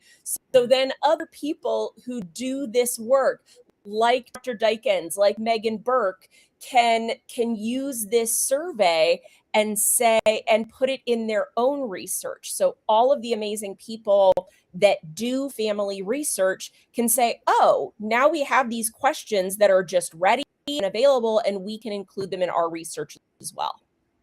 Fantastic. Well, and this is open to anybody, right? Anybody 18 or above. Sorry, anybody 18 or above, yeah. Anybody 18 or above who has a first degree relative, so sibling, parent, spouse, or child with any kind of disability. Okay, so this is at this point, this is not necessarily for individuals with a disability. This is for those connected to them. Correct.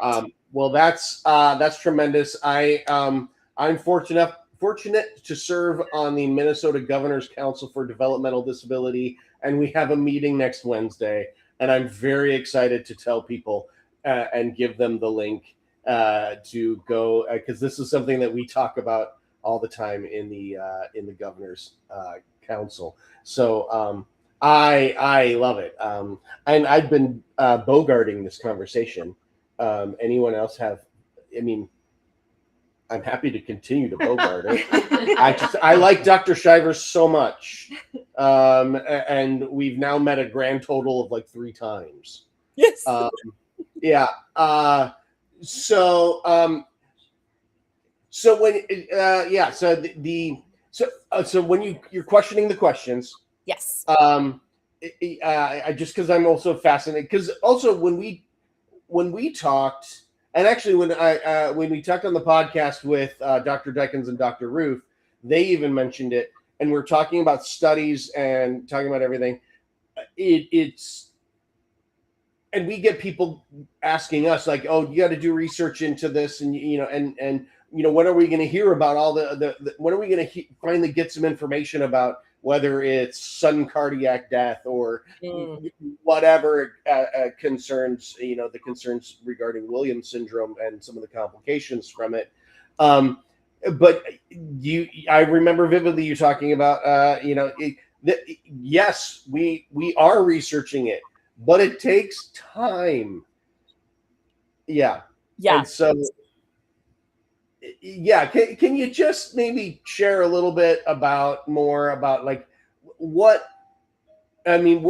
That's the Sindels, if someone wouldn't mind getting our future. Oh, we have future guests, and they're here and in person. But just the process that it goes. Like you're in the this is the beginning. This is maybe step 3 or something of a multi-step process just to start gathering the data. Yes.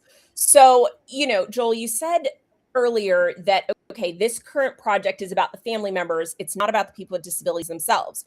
We've already done that part. So Okay, great. 3 years ago, I started collecting data, interviews with people, again, with a variety of disabilities, with neurodivergence, physical disabilities, psychiatric disabilities, to develop a measure of personal experienced ableism. Okay. Right. So that's Yeah. 3 years ago that data collection started. I just got what we call in the academic sphere a revise and resubmit. So I submitted the journal article for publication, which is a step that you need to get everybody else to believe in the validity of your research. Okay. So you send that out, and I sent out the article, 35 pages that I had written up and put together all the results. And then you have external reviewers. So other people in academic fields, they read over it and they say, oh, well, we need to know more about this. And I'm not sure what this means. And then you make edits. So if I am fortunate enough to get that paper published, that's going to be at least another 3 months. So more than 3 years past the starting date of this. And then it becomes my job to share that information because, how many academic journals do you have subscriptions to, Joel? I mean, it depends. All of them. I mean, yeah, there's all the academic journals. It depends. To me, it depends. I was on reading one before we started. Yeah, it depends on if it's beach season or not. There's no perfect. There's no better reading at the beach than the New England Journal of Medicine, Yes, you're absolutely right. New England Journal of Medicine is good beach read. JAMA, Journal of the American Medical Association, is a little more winter. That's more curl up in front of a cozy fire. Yes. Yeah. You better have your wedding ring on because the women will just come flocking over. Yeah. They do. There's nothing they love more. So then I have to tell people and I have to, search to put out press releases so that people actually know what the results of this research are. Not just other researchers that I hope will use these measures we worked so hard on, but individuals and their families so they know we are talking about things that concern them. Like we are working on this. So this current family study that we're doing it is likely not going to be finished. And by finished, I mean published for about another 2 years. Wow. Takes I mean, time. yeah, that's just, I Yeah. mean, that's the length of time it takes. Mhm. So you were talking about in that first step, the individualized experiences of ableism. So how much, you said it was like 30 some pages. How much of it was written by AI and how many emojis did you use? Great question. Absolutely zero was written by AI. I am fiercely anti-generative AI. I know that AI can have its benefits in certain situations. I don't want AI stealing my work to teach other people. So why would I use it when it's based on stolen other people's work? So zero AI. In terms of emojis in the final product, zero. Oh, While I'm working on it and while I'm notating what particular paragraphs I'm really excited about, sometimes when you write, you just get a phrase and you're like, ooh, that was good. Good job, Dr. Shivers. Good academic working. Okay, well, I'm going to throw this out there. Much like I threw out, like if somebody gives $1,000 donation, I will jump into the pool. I will give you a crisp dollar bill if you can work in a banana emoji into the final version of the paper. Okay. I would think if you're going to have an emoji, it would be of one of those sweets at the bakery that you're talking about. Oh, there you go. Like a custom. The Yeah, croissant. you might do that. It all goes back to the food. A croissant emoji. You A know, general question. Or perceived ableism study or family ableism study sponsored by sponsored by Butterball. man. Like, I'm already thinking, John, they do have a small piece that they allow in published papers of acknowledgments, kind of like the thank you at the beginning of novels. So I can Yeah. say, like, I would like to acknowledge the laminated dough pastries. For making this work possible. You are Oh, right. please Right. do. Yes. Please do. Because if anything, if nothing else, it shows that researchers and scientists are indeed human We and, are, I promise. and need to function on more than just motor oil and batteries. Is there research? This is a different kind of train of thought, but is there research about siblings of persons with disabilities going into helping professions? John, is this a leading question? Because this No. is the very first paper I published out of grad school. No, this is based on my experience interviewing lots and lots of siblings. Wow. So everybody watching, just know that this is not a setup. I did not pay John to ask this question. The very first study that I did when I was in grad school was with Julie Taylor, who is also at Vanderbilt. She is magnificent. She does a lot of transition and support stuff. And we looked at predicted involvement in helping professions among siblings of individuals with intellectual disabilities. So we didn't have any sort of diagnosis. These people could have Down syndrome, they could have Williams syndrome, they could have just global developmental delay. But we found that only siblings, so if it's just you and the sibling with intellectual disabilities, as well as being the older brother or sister as opposed to the younger brother or sister, and being more involved with your brother or sister with disabilities, your sibling with disabilities, was all related to more altruistic behavior. So both helping professions and volunteerism. So it's not necessarily every sibling, but it's if you have a good relationship, if you have more contact with your sibling with disabilities, then that is related to more helping professions and more volunteerism, so more altruism overall. I suspected that, but I've never seen the data. So that's interesting that you're kind of verifying. I did 3 or 4 different films. Ann Kaiser from Vanderbilt was in a couple because she's done a lot of work in that area. But Terry Moncava and I went around and did a Williams syndrome film years back. And they're really interesting. The siblings that I've met are just really interesting, wonderful, empathetic people. Yeah. Yeah. I know I'm speaking in generalities, but yes. And there are great stories of things that we wouldn't even consider helping professions. So one of the gentlemen that was affiliated with my previous university worked a lot with people with disabilities, but he was in finance. Like he was, made extraordinary amount of money doing banking and personal financial consulting. But he said he went into that because he saw how difficult money management was for his sibling with intellectual disabilities. So most of us wouldn't consider banking a helping profession, but that's why he did what he did.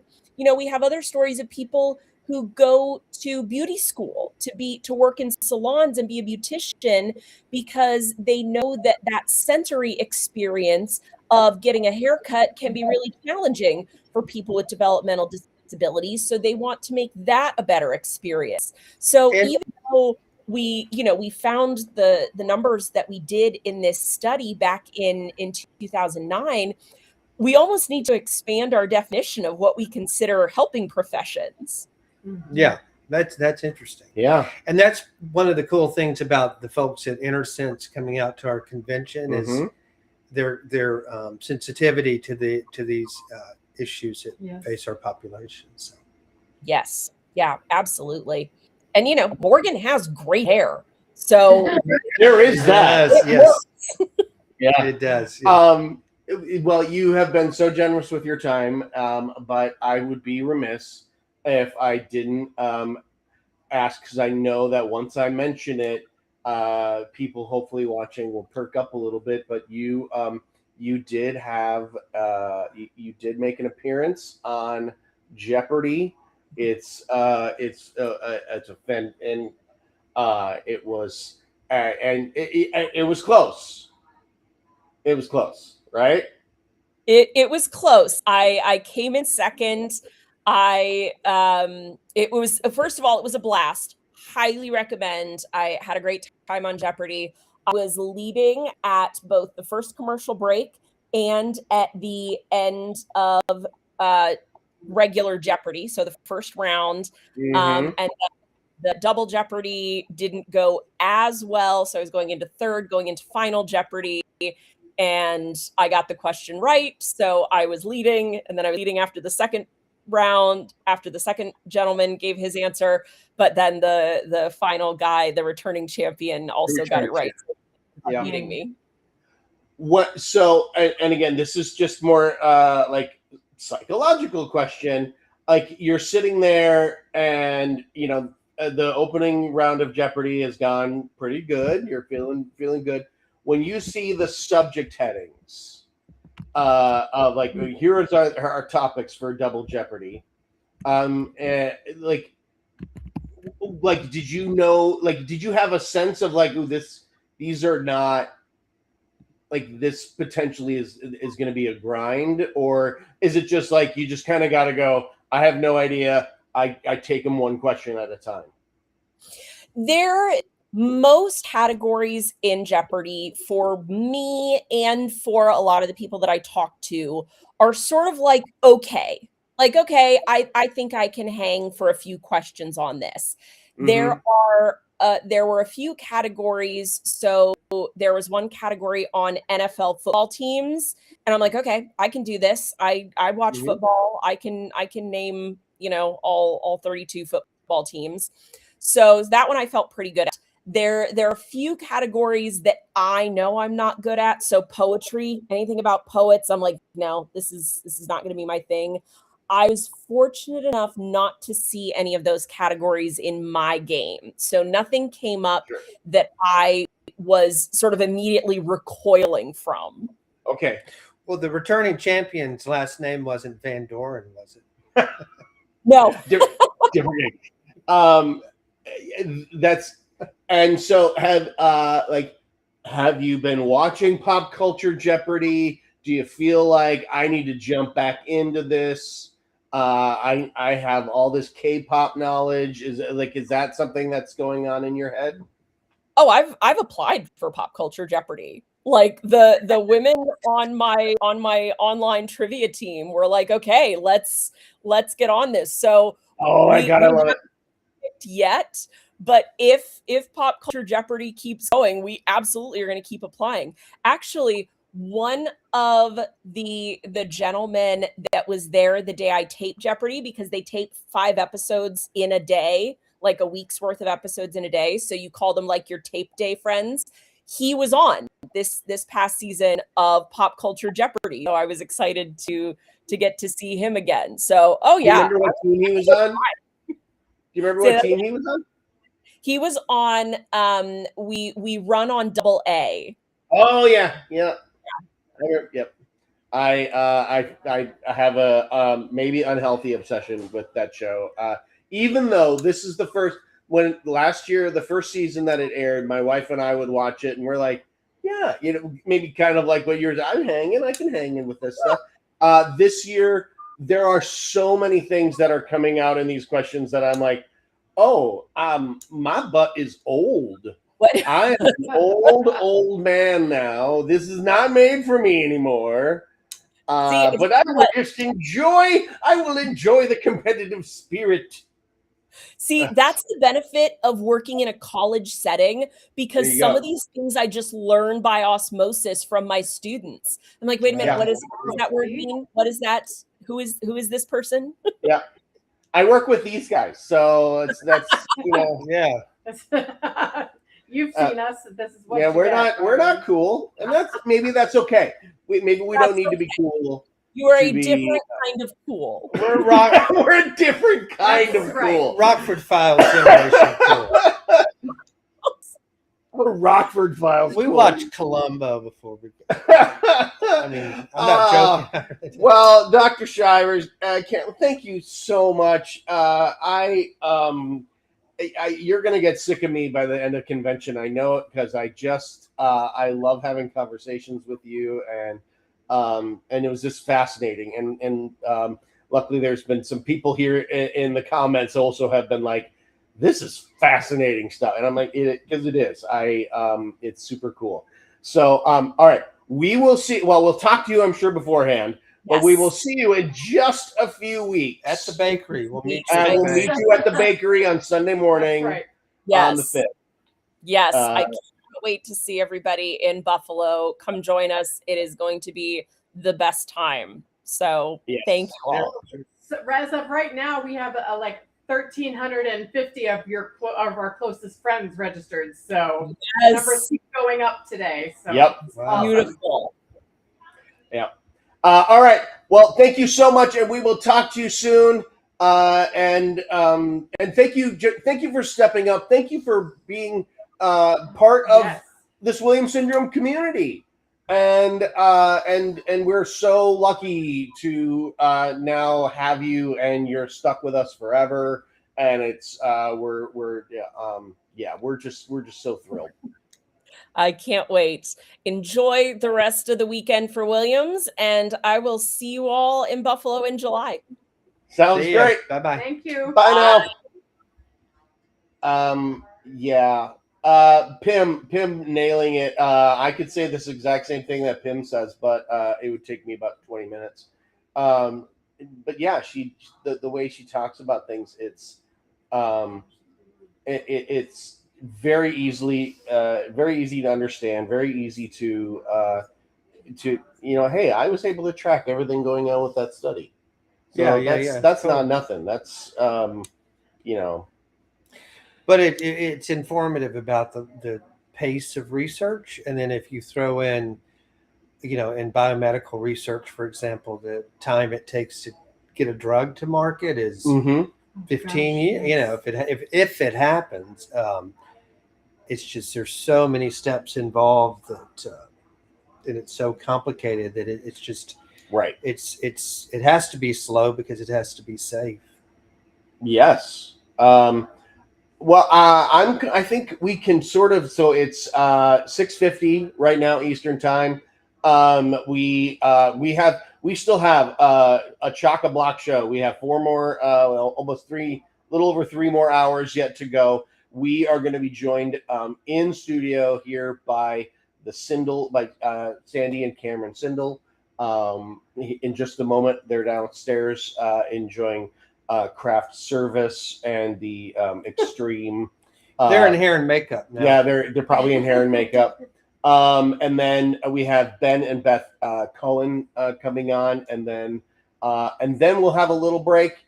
Well, yes, I should say. And Robin Pegg, rumor has it, she's gonna join us. So I sort of feel like let's pivot a little bit and let's see if the Sindels are willing to come on a little early, and we'll bring them on. And then that way, when Robin is ready to come on, we can bring her on, and we can have enough time to talk about the Knowledge Network. But then, of course, then later on, we'll take a little break, and then everyone can come back for the Social Club After Dark, which will probably conclude with Joel the idiot jumping into a pool with all his clothes on. All right, so who wants to go downstairs and ask the Sindels if they would be? We're doing a little on-air production meeting. And Great. at the top of this hour, 7 Eastern, we will start another power hour. Oh, as well. indeed. So Indeed. It'll be a if, power hour time. You're wanting to make a donation, this next hour is a great time to do it. And let's talk a little bit about what your donations go to with the WSA. I mean, we yes, it does help pay our salaries. And ain't none of us getting rich working for the WSA, but we're juddery, boy. I'm gonna, you know what? I'm gonna do something real quick here. I'm gonna just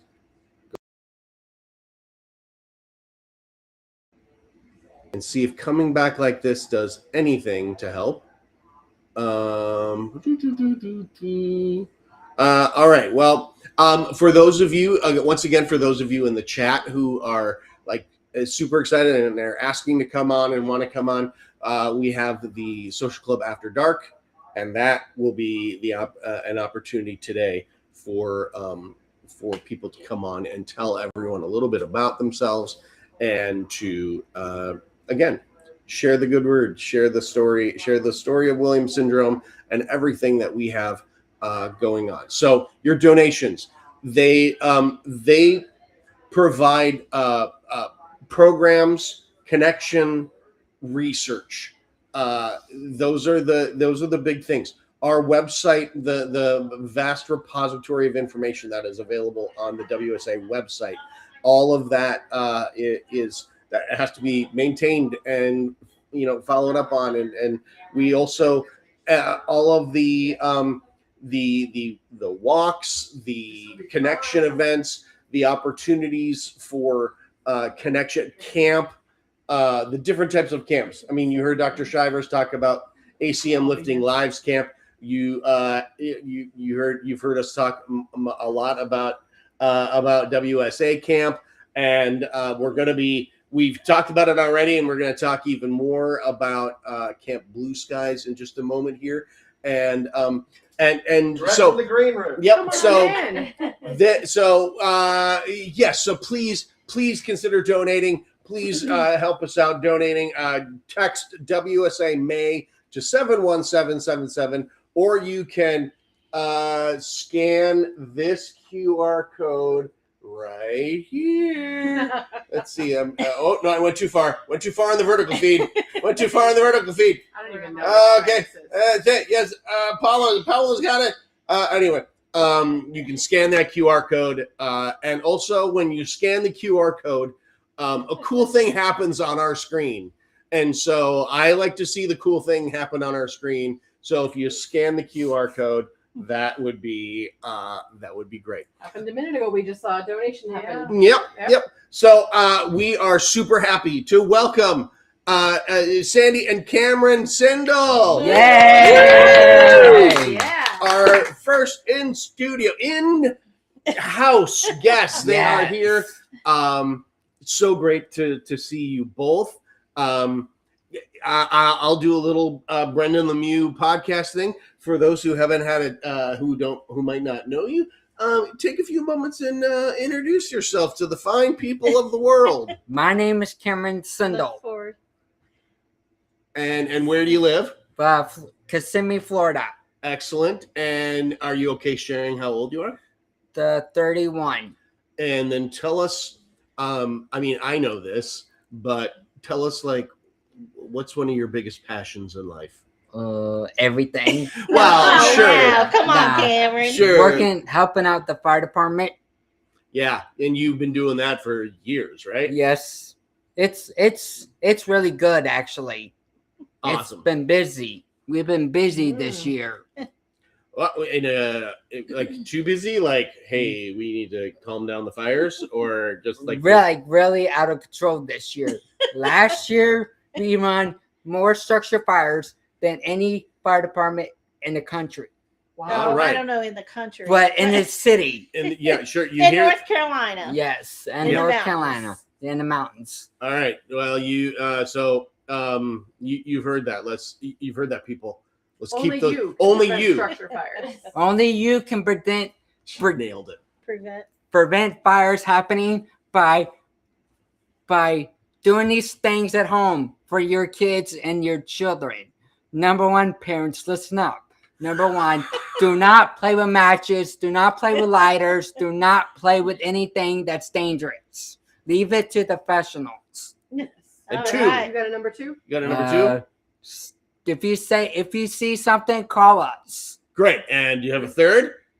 Uh, No, we're just gonna go with 2. Stop, Listen drop, up, roll. parents. Yeah, if you're on fire, Stop, drop, roll. That's right. That's don't right. film it. It is not TikTok our content. Instagram, our Facebook.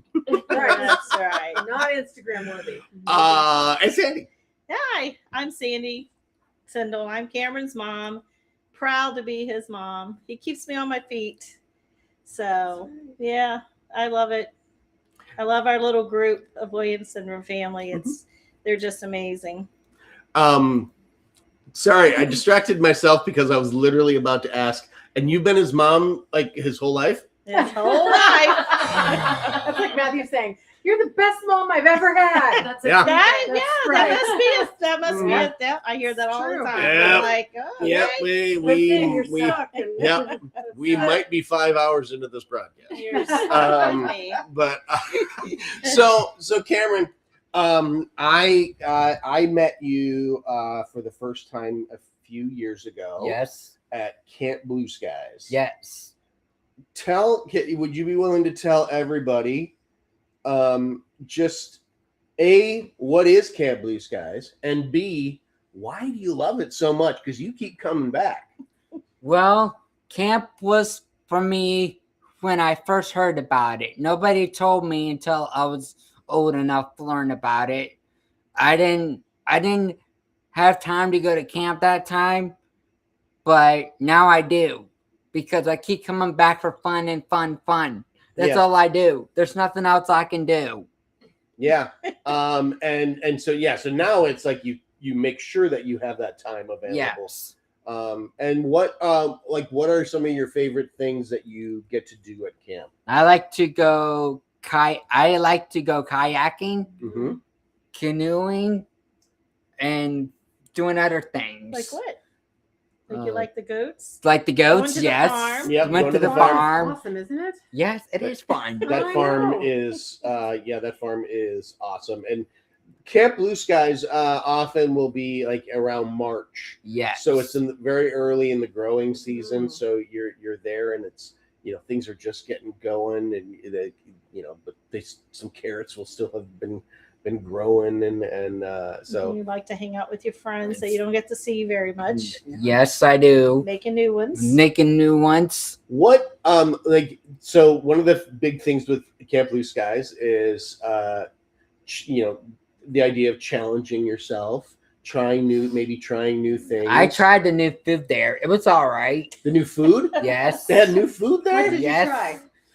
'Cause I, we were just there. We just came back from camp. So which camp the do you kids. guys go? The Blue same Sky. one? We were But at, we were at we were Yeah, at Twin Lakes. Twin Lakes. Yeah, Twin Lakes, Yes. Rutledge West. yeah, we were west.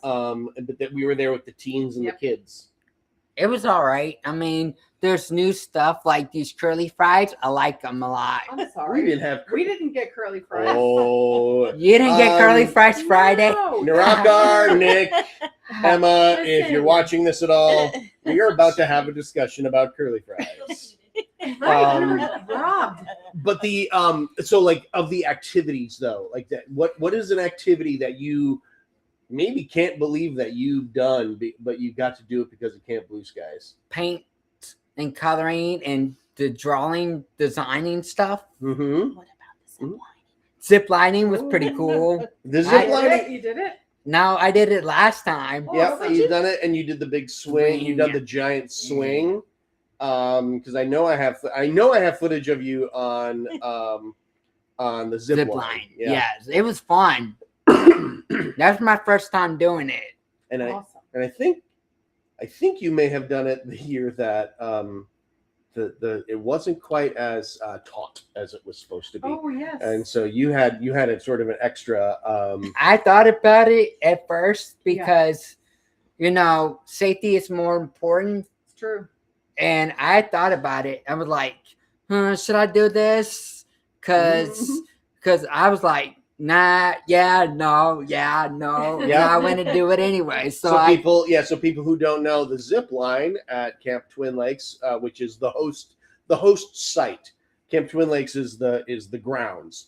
And then what happens is Camp Blue Skies, which is an organization that was founded by a dad who was essentially looking for activities for his adult son with Williams syndrome.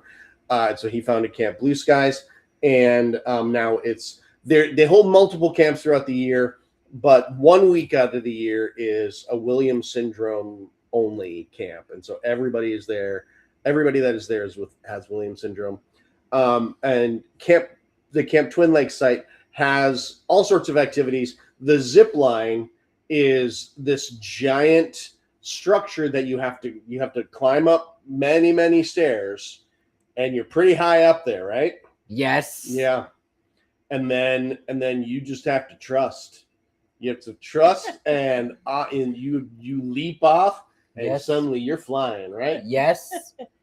And Cameron didn't like heights, so I was glad he tried it. Oh, And- good yeah. for you. yeah, and Cameron he stepped up. The giant swing is exactly what it sounds like. It's a big swing on wires, and my favorite part about the giant swing is that if you're not in the giant swing, you're on rope duty, which means that you Yeah. help pull your friend back and until they say stop and they're ready, so you're playing a part in them getting to do the giant swing. I didn't do the giant swing, but I did the zip line, and that was fun. Yeah. So talk a little bit. So we're gonna pivot a little bit, slight change of subject. Your work with the fire department. How did you start? Was it something you've loved since you were a kid, or is this something you're like, Well- hey, that looks interesting. Let me go, talk to them or figure. Well, Do you remember? no. no. I don't really. So we're originally from Virginia. We lived in a small county where all of the fire department is volunteer. Okay. And living in a small town, everybody kind of knows everybody. And so our local fire department in town on Wednesday nights, they're always out there cleaning the trucks, doing the maintenance on the trucks, have fire training. And one of my friends said, I know Cameron really likes the fire trucks, so why don't you bring him here on Wednesday nights and let him hang out with us and work, do the truck maintenance and washing of the trucks, and we'll take him to our training. So that's kind of where it started locally. And then I have my cousins are in the fire department in North Carolina. They're chiefs. So he started, when we would go visit, it's like an honorary fireman with them. So, Love it. And he has his own turnout gear. So, Wow. Awesome. Yeah. It gets really hot. Yeah. I'll bet. What was it like the first time you got all kitted up in your turnout gear? Well, not for any fires. I mean, Mhm. we practice. We have to practice before we go in every single call, because you don't know what the call can be. You can step into, let's say, this house catch on fire, and we need to get dressed in time. That's on you guys, not on us, because you're supposed to get dressed when you're supposed to get on a fire engine before it leaves station, because you got to keep going and going, and then you come back, and then you have to clean the trucks, clean your turnout gear, put in a washing machine, and do all the stuff to it. Yep. Do you ever ride out with them to a call? Sometimes. Yeah. It depends. I mostly I ride with the chief, because Sure. that's what he does. The chief is my my cousin, and we have to do what we have to make sure everybody's safe, Mhm. because we can't just let you go into a scene without telling which call it's going to be. You don't know what you're walking into. So you've been to a car accident? I've been to a car accident. I've been to car accidents twice. Wow. And they're scary. Yeah, I bet. So then you're practicing. Yes. Which is also a good message. Don't ever, because I know especially some of our young people, they want to or like they do something once and they think they're experts at it, or they expect themselves to be experts at it, like right out of the gate. It takes practice. All of this stuff, everything takes practice. Yes. So the first time you have your turnout gear. Yes. And you put it on. Yes. And did you look at yourself in the mirror? No. No. Did you get a picture or anything taken of yourself? No. Okay, so just you're in your brain. Yes. You're in the gear. How did you feel?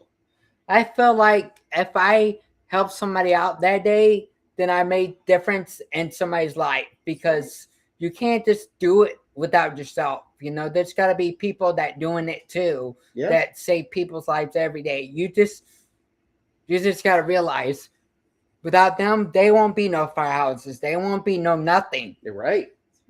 Right. And so then you spend, see, Matt, you're absolutely right. Like Matt tap dances. And so, now or next? No, but when you're done. Sure. Oh my goodness. Trying Sorry. to be That's discreet. That's fail. shocking. I mean, not shocking, but that's like an attention grabber, I guess. But Matt talking about tap dance, it takes practice, and so so I love that you talked about that. You have to practice. You have to practice getting into. You have to practice. I'm sure you have to practice like how you get on the fire truck. Yes. So that you do it efficiently and quickly. Some fire trucks that we have are brand new and they're really high tech, and we have to be careful with those new high tech fire engines, because some of the things that you see on a high tech fire engine can leave you to hurt or even worse. Sure. Yeah. So then you take part in like the cleaning and making sure that everything is ready to go at a moment's notice. Yes, sometimes we have to check our radios and see how much batteries we got left. If we have enough batteries, we just leave them to charge. Sure. And then somebody will stay at the firehouse while everybody else goes home. Now that's the captain or lieutenant's job to stay, in just in case we have to get somebody to stand out there to do the job. And Right. sometimes the fire chief will leave to go somewhere like out of town for a week. Somebody will come in and take his place, and while he's out of town, he still contact both for the firehouse and him at the same time. Yeah. So it's a whole community Yes. that has to be working together Yes. in order for and to keep people, to keep property, to keep houses and keep everything safe. Yes. Now you're living down here in you live here in the southern United States, where there's been hurricanes and lots of storms and etc. Have you had any experience with, say, like the cleanup efforts after any sort of anything? Sometimes down here it's like sometimes I'll go help out the tree people if they need help with certain things. Like they sometimes they get confused where to go. Well, sure. And they're not smart where they need to go. Well, sure. But they might be coming in from out of town or something Yes. to help out. They sometimes they spend the night, sometimes they have to go back, and Right. then other tree companies will come in and they will set up and start rigging trees down one by one. Yeah. And what's good is that there's someone like you there to. There's other people there that Yeah. do it too. Yeah.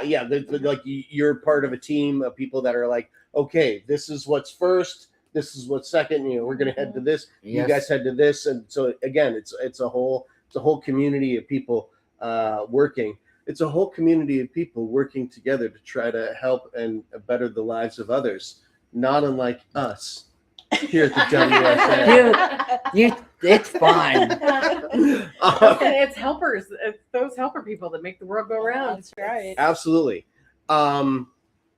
Someone's talking about doing makeup again. Boy, you don't want me doing makeup, and that and I would have to have lots and lots and lots of practice to successfully not make anyone look like a Picasso painting.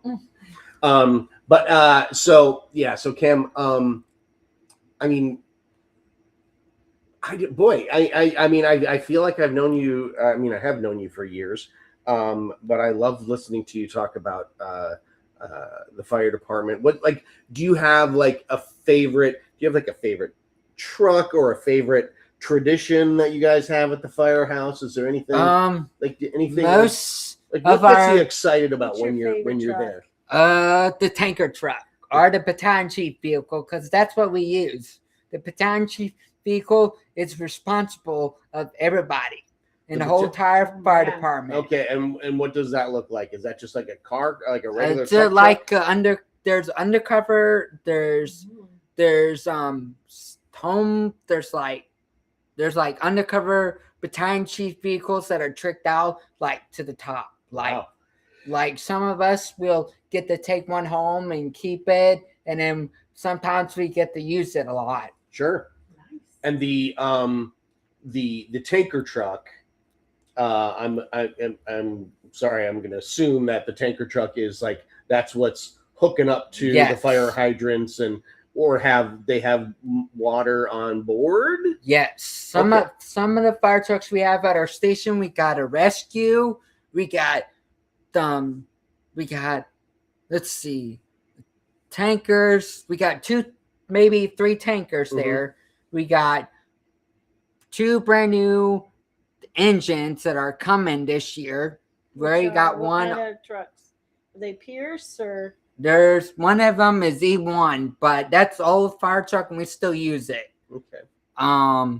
We got a new one that just came in. It's a towing. I don't know how you spell it, but I'm gonna say a freight international chassis truck because Okay. that's what they call them. It's on a freight chassis line and it's a big one. Some firehouses I've been to, they got Pierce, they got E1s, they got other trucks. So you have the fire departments in did you say North Carolina? Yes. North Carolina. That's where you have relatives who are the chiefs. Yes. Then you hang out down like here at home here? Do you get to go to the fire department around here at all? Sometimes it depends what it is. Like if we're doing an event, sometimes I'll go to it We go because to all the open houses. I go to trust me. old Sure. Oh, go ahead. No, yeah, you got this. I go to old open houses a lot, Mhm. and then sometimes I go to meetings. Okay. So you've gotten to take in like different firehouses and different ways that they like to do things. Yes. Yeah, that's really cool. I was going where I was going with this was sorry, there was a bleep, and I saw we have our next guest, and hey, politics, a little bleep, and Joel's off and going. We all did it. But so you've had this opportunity to so when you're, because it's more than just putting out fires. Yes. The fire department is often the first on any scene. Yes. They're first at the scene of someone having a heart attack or a car accident, often things like that. So the people that you work with, the men and women who are on the fire department. Yes. Do you ever get to talk to them about like the training that they went through and everything that they've done and everything that they continue to do to stay up to date to be able to do the job? Some people have told me they've gone through like training classes, and some of them have been to fire academies. Yes. Sure. Oh, sure. Of course, there's that makes perfect sense. Why would there not be fire academies? Well, that is. I mean, that's I love listening to you talking about fire. I was about to say I love listening to you talk about fire. Yes. But it's not fire that we're talking about. Firefighting, the fire departments, Yes. the ins and outs of what goes into being that kind of first responder. And Yes. I think that's awesome.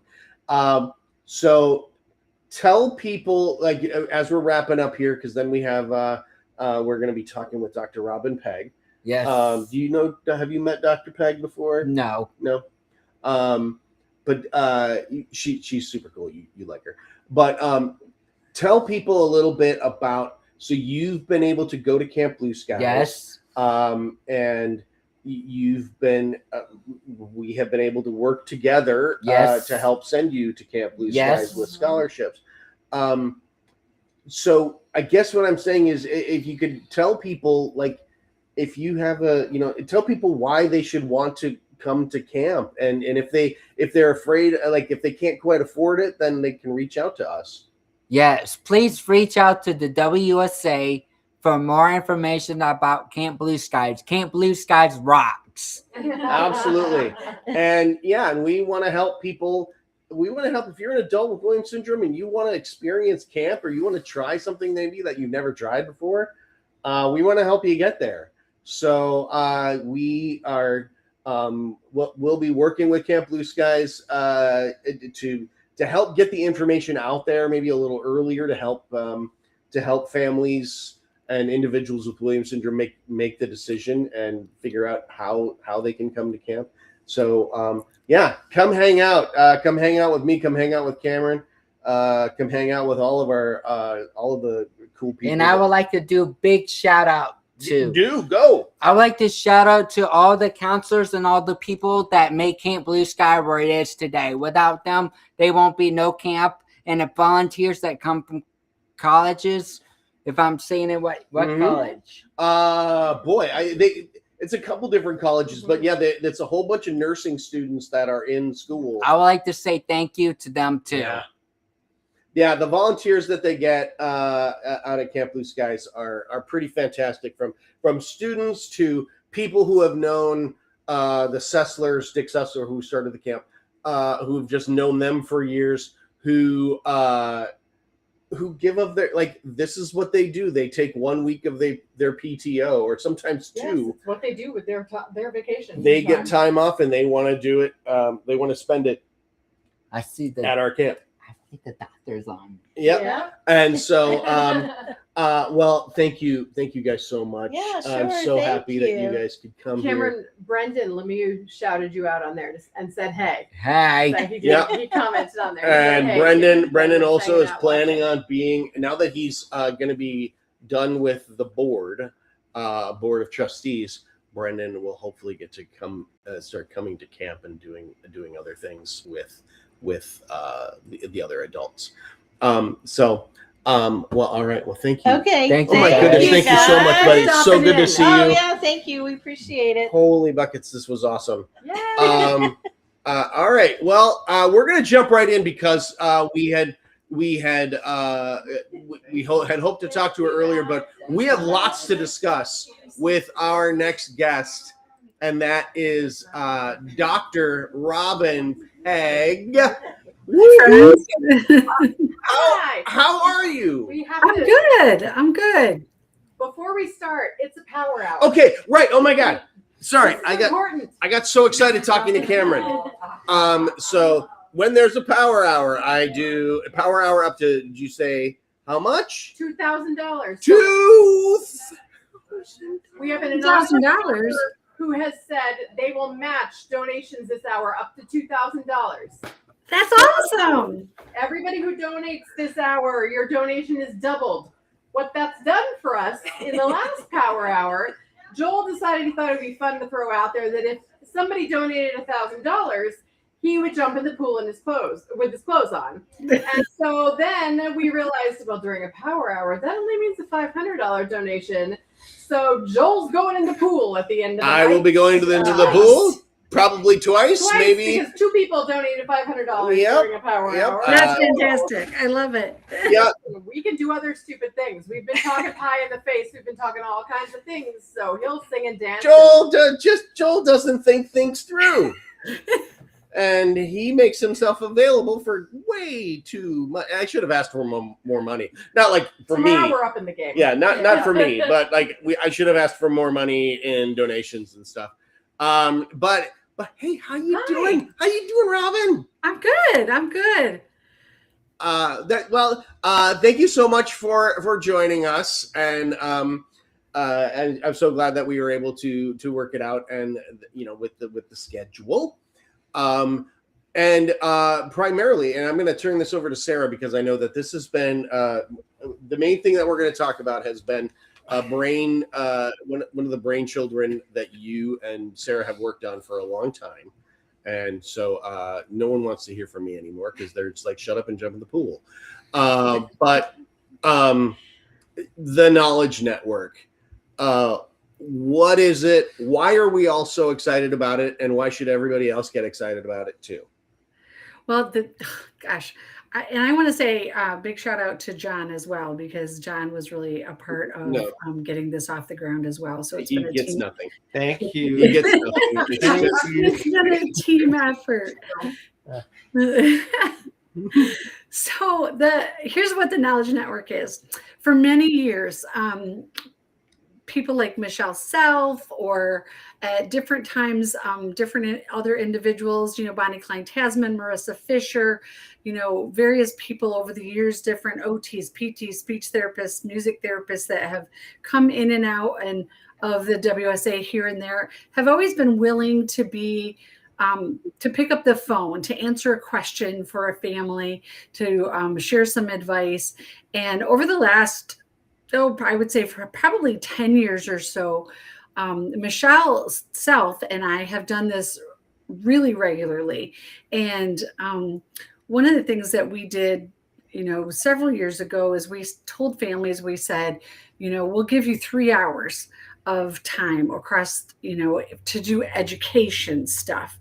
So this means, was it read an IEP or attend an IEP meeting virtually, or sometimes in person, depending upon where the IEP was, or, just kind of give some advice, to attend a meeting, whatever that was, read through an IEP and then give some feedback, whatever those things were. Michelle and I have done a ton of that work over the last several years, just around education. Well, here's the brainstorm. One of the things we know about families is they don't just need help with IEPs. There's a lot of families out there with really diverse needs. And there's a lot of people out there that are affiliated with the WSA in one way or another. So this was a way to bring all of those friends together and then be able to meet a need for families. Because guess what? Yeah, there's consultants out there that charge thousands of dollars to read an IEP or attend an IEP meeting. And, some families can afford that and some families can't afford that.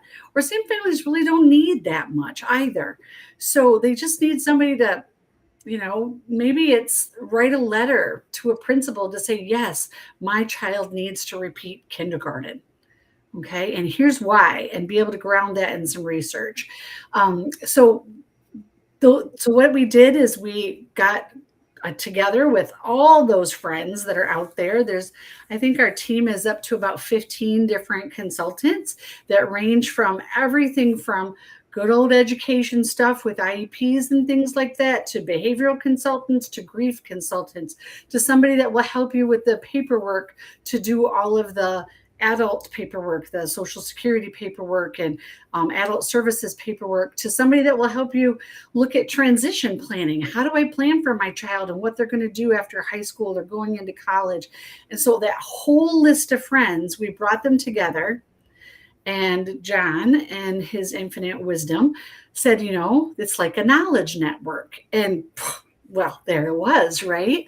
And so now we're able to offer families the same 3 hours, but they get to pick from a whole slate of different services now.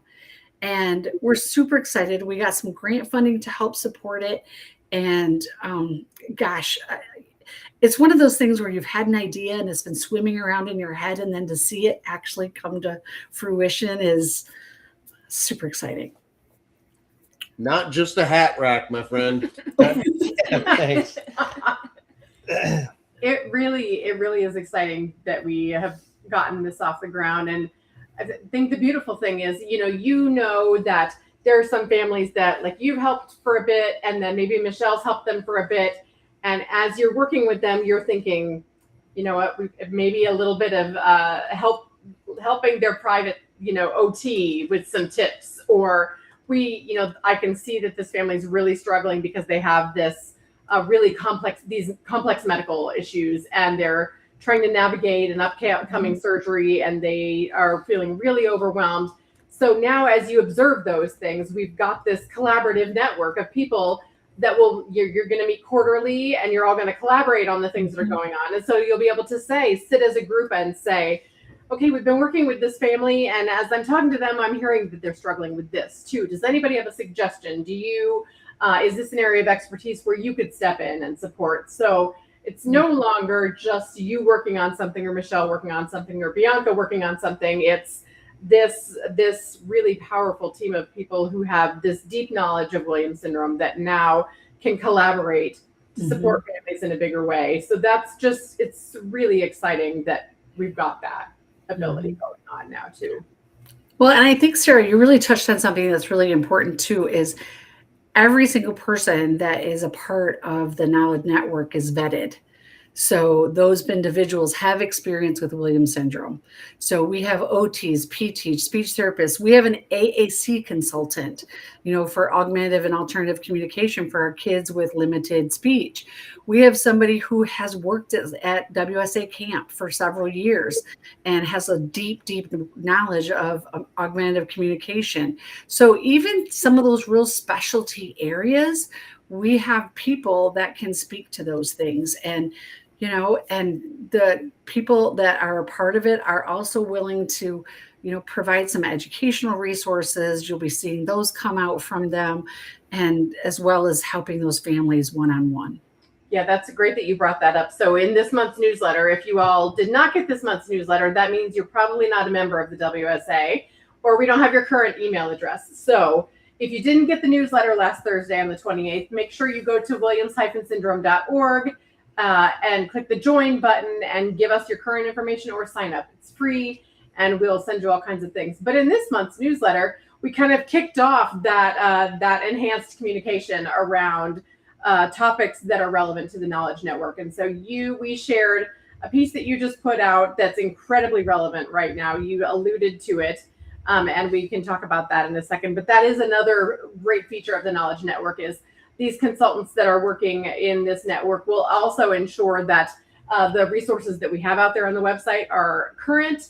All the most current information will be out there. They'll be putting out new tools and tips and tricks So you'll see now new information coming out in the newsletter as well, with updated information and resources that'll be on the website. So while we're on this topic, do you want to talk about briefly about the developmental double dip? Yes, I'd love to. I'd love to.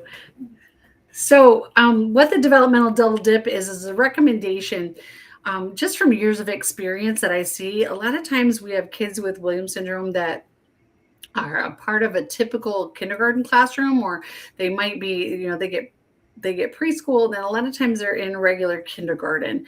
And what we see is at the end of regular kindergarten that they're going to be moved on to first grade, or sometimes the schools will recommend that they start to get a special education placement right after kindergarten.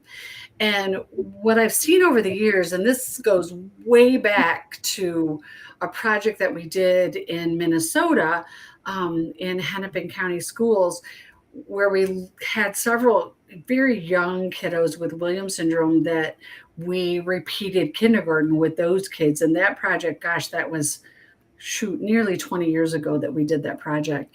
And I've seen it repeatedly. The same results over and over again. And so what that developmental double dip means is this: give a child with Williams syndrome 2 years of kindergarten. The first year of kindergarten is so that they can figure out how to be a student, how to stand in line, how to sit at a circle, how to wait their turn, how to manage all the supplies, how to do all that stuff with less of a worry about academics. We're just figuring out all the social stuff. We're figuring out, all those routines and how to get control of our body and how to attend to a task and all of those things. And then the second year of kindergarten is about the academics. And what we see and what I have seen over and over and over again in loads of kids with WS is that they're ready. The academics are ready. We just did a project in Lake Havasu schools in Arizona. And this was it's a great attestation to this process, because we had a beautiful little girl, sweet as can be. Oh my gosh, I don't have a child with Williams syndrome, but I always imagine if I did, she would have looked just like this little girl. Red hair and little glasses, adorable, totally adorable. But she was in kindergarten. She was finishing up her first kindergarten year. And, the teacher had shared how she really struggled with the academics. She could follow the classroom routines. She could sit at circles. She could do all of those pieces.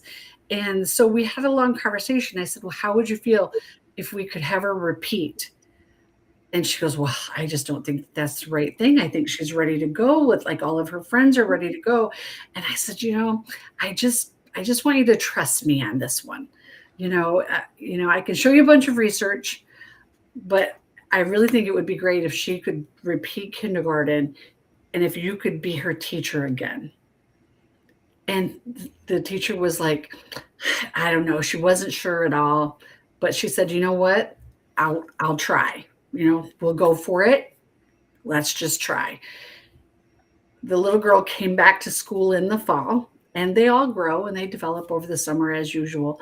She came back to school in the fall, and literally within the first month of school, where she had not been printing her name hardly at all the whole first year of kindergarten, within the first month of school, she was printing her name. Now, granted, it was really short. It was only three letters, but she was printing her name. She remembered all of her letter sounds. She was ready. She was literally on target with every other kindergartner in the class that second year of kindergarten. And so that's what the developmental double dip is. The developmental part is that the kids need some time to develop, and it's a double dip because I don't know, I guess I've just called it that forever. Joel's going to be doing the double dip. And I call it the developmental double dip. I think we could use He'll learn from it. Yeah. There'll be learning that happens. That's awesome. So that was published in the newsletter. So that's on our website. And that's one example of why we're doing what we're doing this weekend, is that you've alluded to research, you've alluded to, the Knowledge Network. These 3 hours of services that the families get are at no cost to them. Mm-hmm. And so the way we do that is by raising these funds. And so we're doing this weekend to raise funds for all of these types of programs. And like we mentioned earlier, it's Power Hour. Here's what makes us sound like a broadcast-a-thon. It's a Power Hour for up to $2,000 of donations will be doubled. You can donate by texting WSA May to 71777. There's a QR code on the screen you can scan. You can also go to wsaandmay.org and donate any of those ways. Tell us, for the people that don't know you, because we know you, but not everybody out there knows you, just tell us how you started, how you got introduced to Williams syndrome, how long you've been doing this gig with us, and why you stick around. Besides us, it's not a fun... No, I get it. why are you sticking around? Yeah. I mean, you Why could didn't be you with bail way, a long time ago? you could Maybe be with someday. way cooler people. Oh my gosh, that's funny. Well, it was literally about 30. I think it might be 31 years. It depends on his birthday. But if you've ever met Curtis Cunningham, I think he's 37 years old now, and he was 7 when I first met him. And so that's been about 30 years ago.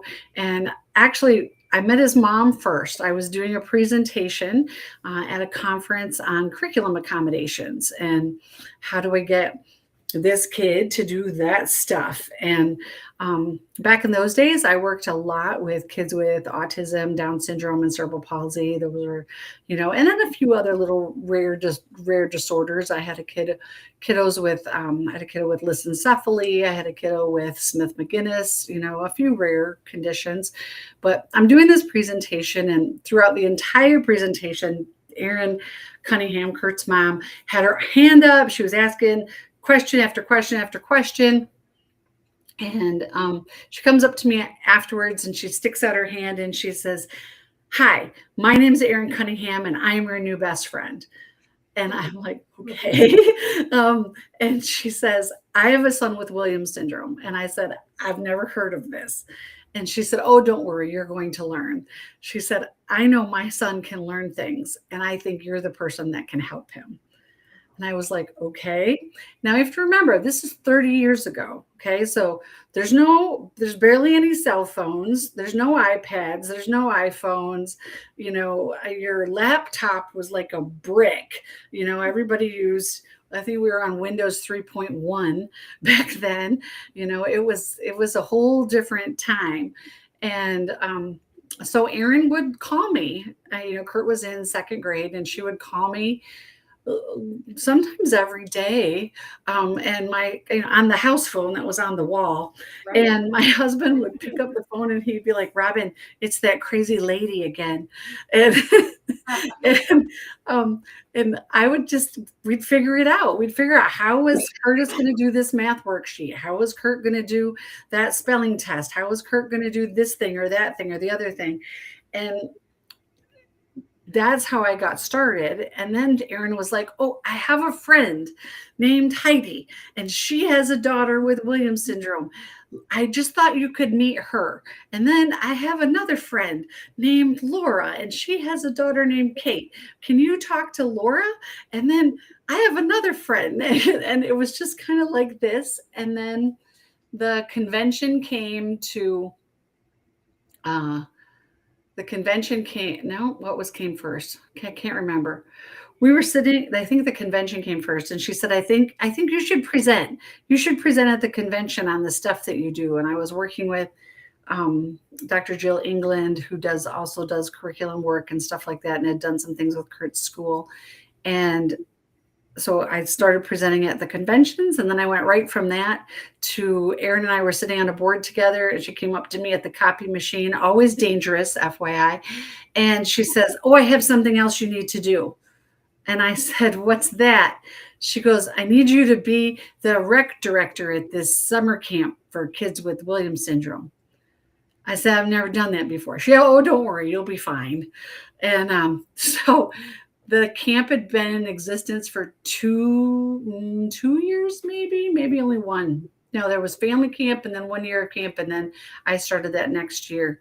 And then I did camp for 15 plus years. So yeah, So that's how. Why do I stick around?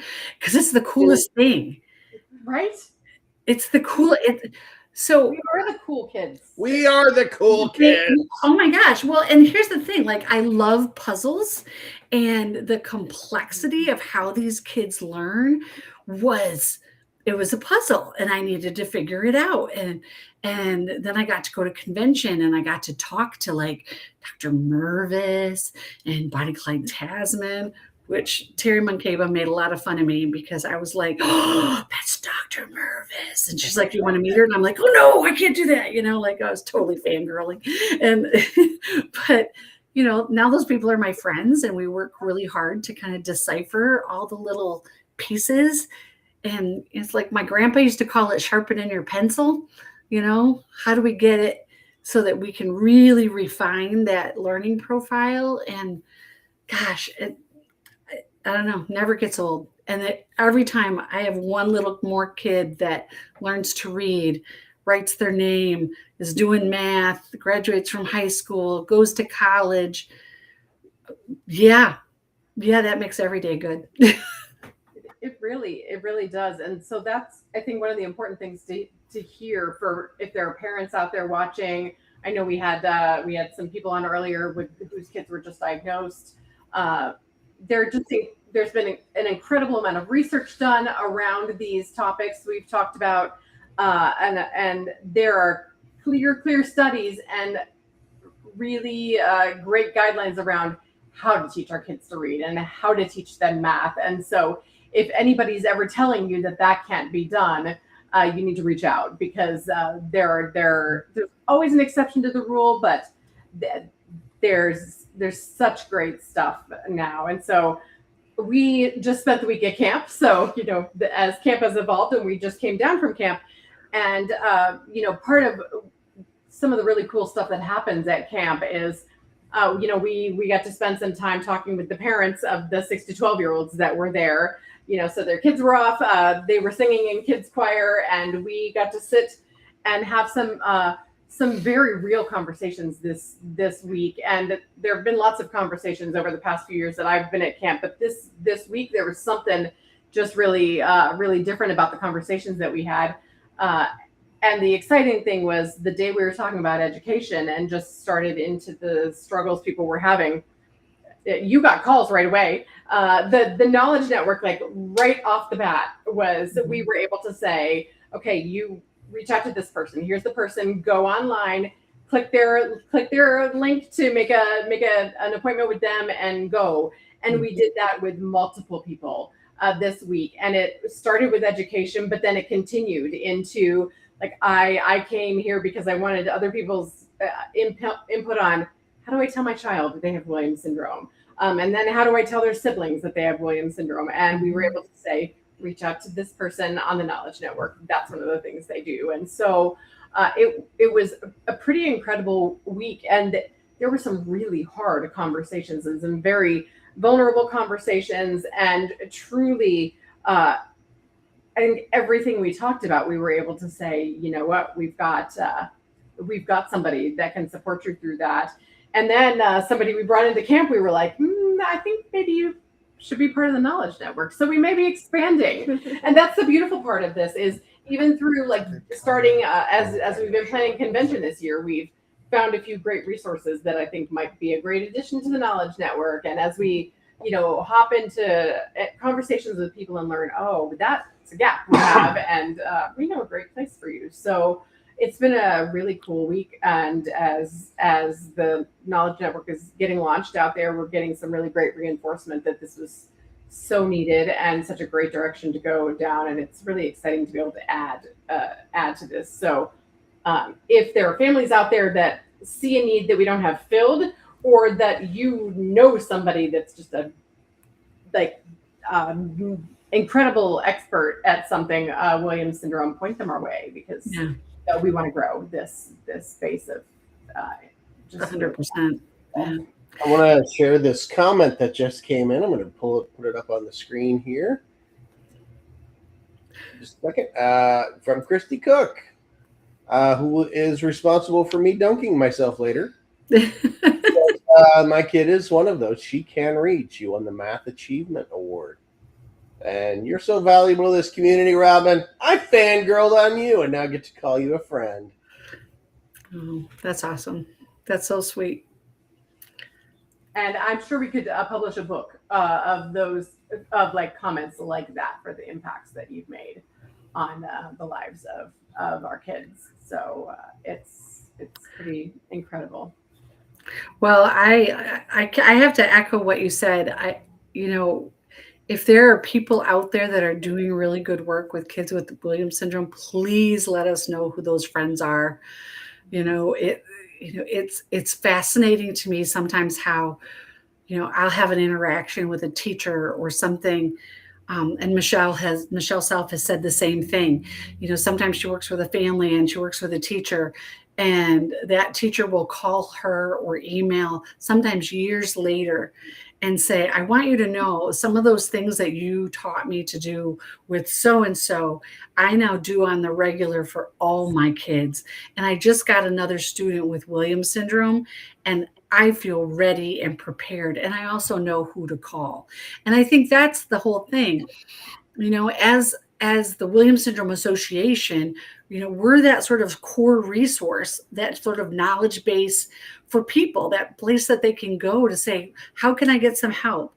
And now we can not only teach kids with specificity, we also have the ability to support families and the community with some specificity. And, that only can make things better. Absolutely. Anybody else? The funders, the Knowledge Network is really resonating with funders because it's so tangible. It's direct to families. They're able to. It's geographically all over the country, and so as we presented it to different funding bodies, it's kind of a slam dunk. So hopefully we can keep getting the resources to nurture it, maybe add hours, expand the services, because it could grow. It has the potential to grow and really be a comprehensive resource. Yeah. And John, thank you for your work with that. It just, to be able to launch this and see it come to fruition is it's just unreal and such a valuable support to all the families. So, with this Power Hour, I'm super excited that the donations up to $2,000 are matched. So if you're out there and this stuff is important to you, please donate. I'm just going to put the sales pitch in there. The double dip over here is crawling around on the floor. Audio. Oh my Yeah. gosh. And we've been, been telling everybody the best thing they can do right now is to take this live feed and share it to their page. So then other people who don't know about what we do can learn about it too. And maybe they'll see what a great cause this is and want to contribute. Robin, I have a question. So you've been doing this for a while. What has surprised you? Or is there anything or things that about working with children with Williams syndrome, that early in your career you had one opinion and now or at some point you were surprised to go, well, wait a minute, I was wrong. Oh, this is my You had to shame. reframe it. This is my shame. Oh, All right, well, don't answer this. no. This is an important question, and I'm really happy to answer it. So early on, when I first started working with Williams syndrome all those years ago, a lot of the sort of research of the day would say that people with Williams syndrome had limited capacity to live on their own. They also academically might not move past, second to third grade, especially not in math. And you could really just expect that they couldn't learn math, that was going to be really hard. And just, understand that, they're not going to get past second to third grade, and there you go. And reading might be a little bit more, but that's okay. And it was interesting because there was a single solitary voice out there. At least I feel like it was a single solitary voice out there, saying, That's not true about reading. It's not true. You need to listen to me. And, Dr. Carolyn Mervis would say over and over, teach them with phonics, teach them with phonics, teach them with phonics. And then what we realized is, here's the other thing that happens with math is there's perceptual components to math that, as we dug deeper and Dr. Mervis started a vein of research on math as well, what we figured out is that there's the perceptual components of math are the parts that the kids got tripped up on. And so when we looked at the marriage of how math is taught to how kids with Williams syndrome process math information, we figured out that there was a disconnect. The barrier wasn't in the kids' ability to learn math. The barrier was because of how it was taught. And that was like, such an epiphany, because we figured out if we teach the math a little bit of a different way, it was a situation where we can't go through the tree, we have to go around the tree. And because here in the United States, we teach math in a way it's called CRA, the CRA approach, concrete, representational, and abstract. Okay. So concrete math is what happens in kindergarten when you count little things, right? And then you get to about second to third grade. So this is why the research used to say what it said, which is representational math, which is where you get the question that says, John has 10 apples and Sarah has 5 apples, and John's going to give 5 apples to Megan. So how many apples does John have left? And then they want the kids to either picture that in their head or draw pictures to represent those apples. Both of those things require heavy perceptual components. So those are the struggles for a child with Williams syndrome. So what we figured out is if we keep that stuff concrete, skip all that drawing and imagining stuff until we train them how to do it, because there's a way to do it, and then we move over into abstract and teach them the process for completing a problem. Like teach them the math words that give them hints on how to set up the problem. Give them the process of how to set up the problem and ask them to do the math. Well, voila, they could do that. They could do that just fine. I have more and more kids. Pardon? How many years ago was that? I mean, that sort of that reframing. When probably been 10 plus 10, almost 10, 15 years ago now. Okay. Cool. That we've started really, saying, nope, they absolutely can learn math. And we see it with reading too. Thank God, when the Soul to Story podcast came out, just right about COVID time or so, when that came out and the whole world flipped from balanced literacy model to a phonics model under Science of Reading, that cleaned up the reading. And so now we have more and more kids reading. And the few that were taught with a balanced literacy model, as long as we can get the school to simply do a phonics model, we start to see gains. And so we're really kind of cleaning up a lot of these misconceptions. And really the secret, like I always talk about with kids with Williams syndrome, it's not so much about ability as it is about access. Can they access the curriculum? Is the curriculum being taught in a way that they can access it? So, for example, the math, the math way of teaching it that you're describing, the newer way, 10 years ago or so, how widespread would you say that is? How widely known do you think that would be in the educational community, in the disability or the special ed? It's not. No, I'm preaching it as loud and as far as I can possibly preach it, and so does Michelle. But it's not. There is a program by Linda Mood Bell called On Cloud 9, which teaches visualization of math problems very explicitly. It's a wonderful curriculum that kids can get if they go to a Linda Mood Bell center, but it's very, very, very expensive. And there are other math programs out there that also teach that way. One of them's called Matthew C. There's another one called Stern Math, and they teach math in a way. Stern Math is based in Montessori. They teach math in a way that's very accessible for kids with Williams syndrome as well, but it's not out there. Is that unique to Williams syndrome, or is that a method that the children with other types of disabilities would benefit? The kids that have dyscalculia. The kids that have dyscalculia. In fact, for a lot of kids with Williams syndrome, the slate of accommodations and things that we would do for a child that had dysgraphia, which means they struggle with writing, dyslexia, which means that they struggle with print, okay?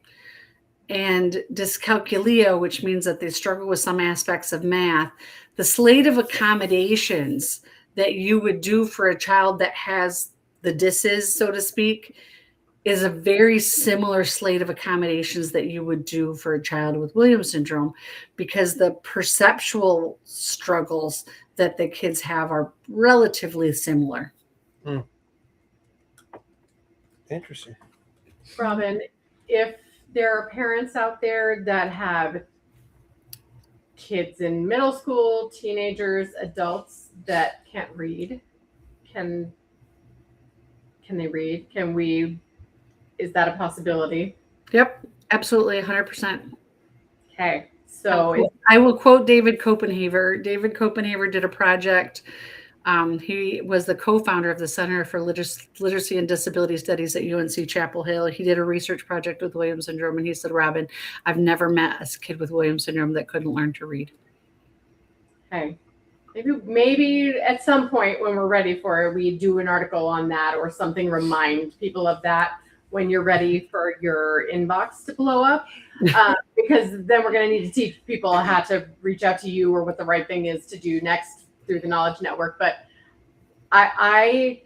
there are teens like from camp this week that were saying that they can't read. So like their kids can't read. And so I think that's such an important message to get out there. So we'll make a plan for how to beat that drum and get that out there as well. Well, if any families want to get a hold of me, they can always email me. My email is rpeg@williams-syndrome.org. They can always email me. If you need consultation services, please go through the Knowledge Network page. You can click on there and click into my calendar. So absolutely happy to support.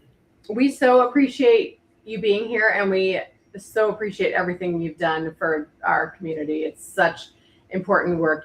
These things have changed the lives of our kids, so we're incredibly grateful. Well, yep. I'm blessed every day, every single day. So thank you. Thank you. All right. Thanks for hanging out with us. She's a legend. All right. Have a great evening, guys. Take care. Thank you, Robin. Be sure to tune in for the double dip over here. Bye, guys. Hours, all right. so.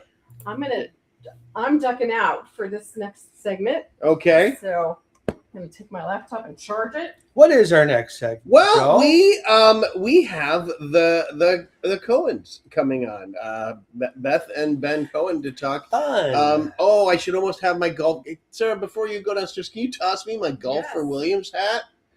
Because since they're going to come on and we're wrapping up a power hour too, right? And we are wrapping up a power hour. You have a couple minutes left to donate, and every donation up to $2,000 is being matched right now.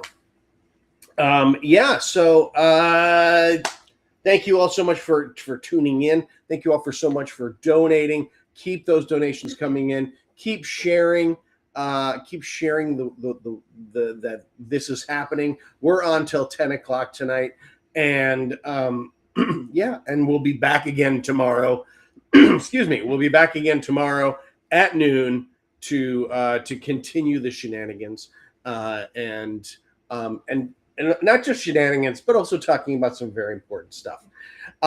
Well, they're in the holding the bullpen. Yeah, the bullpen. I was thinking of it. The what's the thing in Superman? The Forbidden Zone.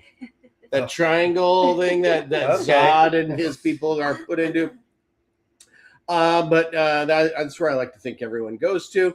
But let's welcome them in.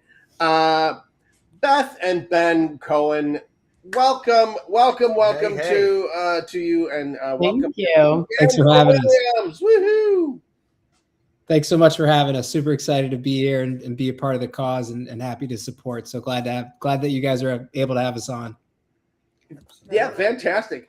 Well, I am wearing my Golf for Williams hat, which I don't know if people can see. I don't know what the resolution is, but it looks good, and it saves people from having to look at the top of my head. So that's one of the things that the two of you have been you guys have brought. One of the things I noticed about a golf tournament is some people just want to golf, and they don't really. It doesn't really matter what it's for. They're just like, oh, here's an opportunity. I'm going to get, 3 buddies. We're going to go out and golf all day for a good cause. But then they learn about the cause.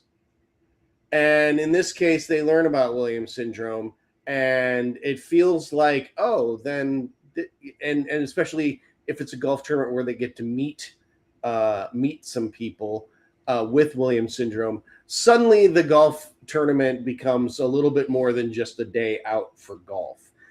Can the two of you talk a little bit about your experience hosting golf tournament, and interacting with people who might not otherwise know about Williams syndrome? Sure. You go first. Yeah. We first did our golf tournament back in 2023. And certainly something for us. We thought it was a great way to connect multiple communities, both personally and professionally. And it was a great undertaking, but something that we were passionate about and had so much support just from the Williams Syndrome Association, from reaching out to getting down to the day of and helping execute and having resources and support there. So with that, we've certainly been doing a bunch of fundraising opportunities, not only through golf, but through the walks. We're actually putting on through Beth's work and network connections, a concert. So there's a lot that we like to do from a support and community perspective, but golf is certainly something that does bring people together. I tell Beth that every weekend when I go golf, but it's certainly have that as something as well to do for the Williams Syndrome community, and having people involved like the Hawks, who are in New Jersey, and other families like the Morellos, who've been a part of this and have been at our events before. So certainly something that we see as just a great opportunity to bring people together and certainly raise more awareness and funds for the Williams Syndrome Association, just because we believe so strongly in it and for what it does for the community. Yeah. I'm sorry, go ahead, Beth. No, I mean, obviously I echo everything that Ben says. And I think that when we first decided to do our first golf outing, we were, uncertain about what the reception would be. I think we actually kind of undershot like what we should be, enlisting support for, like what type of sponsorships or like how many people we thought would come. And I think, at first the reservation was, Williams syndrome is so rare, and will people feel impacted or moved to support if they've never known someone with Williams syndrome? And I think that's really what we were so overwhelmed by. It was just how many people are touched by some rare disease. If it's not Williams syndrome, maybe it's another diagnosis, and how, to know our kids with Williams syndrome is to love them. And I think it's just impactful how many lives Kylie has touched in her 4 years of life so far. And just, I guess just surprising that how many people showed up. So if that's anyone's reservation from kicking off your own DIY fundraiser, I think that was a lesson learned from us, was just like people want to help and support however they can. Yeah. So I know that you have been working with Paula on this. Maybe the three of you, Paula, maybe I'm kind of putting you on the spot here, but maybe you can talk a little bit. But maybe you can talk about a little bit of like what is that initial conversation or like, I mean, because we talk about it in the abstract of like, oh no, it's easy and we have a whole system. But like, what is that, like that conversation like when when you're like, I think I want to do an event, or I've participated in a golf tournament before, or a golf event. I want to hold one. I want you guys to elaborate a little bit more how you bring this opportunity that comes from work. So, the concert that you guys are doing now in June. Can you talk a little bit more about how you bridge this, personal mission that you guys have with work-related events? Sure. So I think that, we've kind of had a few different types of events, and the first question was like what the conversation's like when we've engaged the WSA before. And so one example last fall was I decided to raise money for the WSA through running the Philly Marathon.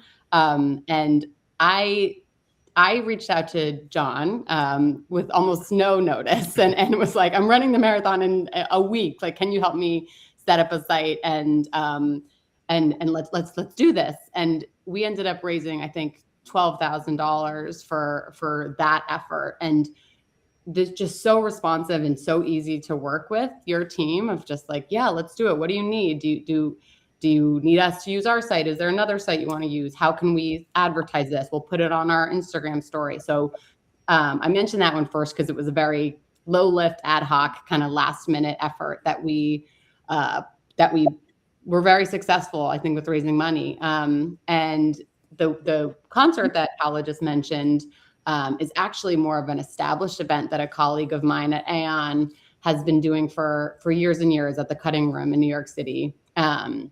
And he recently started just picking charities that were meaningful to people in the commercial insurance industry. So through my advocacy, I'm constantly posting on LinkedIn and inviting my professional networks to events. He actually heard that my daughter had Williams syndrome, and we actually don't even work together, and approached me and said, I have this concert coming up in June. Would it be okay if we elected the Williams Syndrome Association as the beneficiary?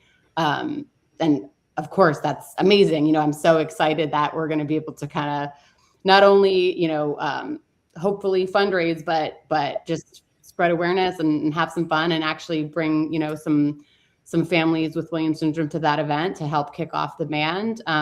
So again, a kind of a different avenue, but again, Paula responded probably within an hour being like, of course, this is how we can help. We'll set up a site. Do you want us to do a flyer?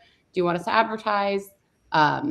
And it seems like you really take our lead with however you can help. But I think that's always been a thing too with the Williams Syndrome Association is certainly something where any email, any outreach has been welcomed and certainly very responsive.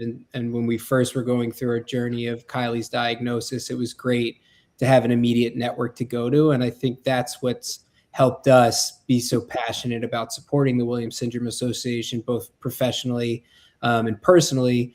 And it's helped us really, grow awareness when we're going to work events, when we're talking on our professional settings, making people aware. I wear a pin that I'm wearing right now that I wear to all my work events. That is something for me that's been a conversation starter, and I love to wear it so I can talk to people about it because it's certainly a passion of mine, and anything that I can do to raise awareness, both Beth and I, anything that we can do to raise awareness for the Williams Syndrome Association is always going to be a goal of ours. And to have this event where my work's going to be supporting with a happy hour, we're going to be having a rooftop event before it. It's aligned with the World Cup, which is great.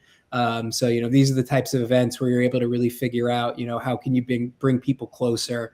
And then with the golf outing in October, again, getting support from our professional and personal network.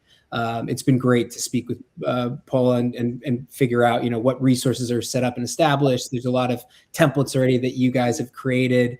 So we don't have to reinvent the wheel. We can plug into the systems that are created to really, activate a low lift sponsorship opportunity, which does take, time and resources from us, which is great because then it helps us focus on more outreach, more awareness, and more driving, sponsorship revenue and awareness, which is what we want to do for the WSA.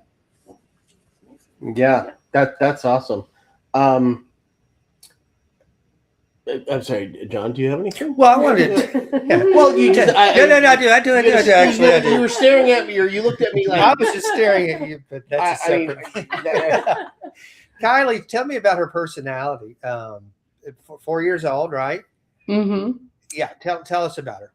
She is, I mean, there's almost no words for how much joy she brings us, but she's hilarious. She's super friendly. You know, always wants to engage with others, like kids her age, adults, doesn't matter. You know, she just brings joy to everyone she meets.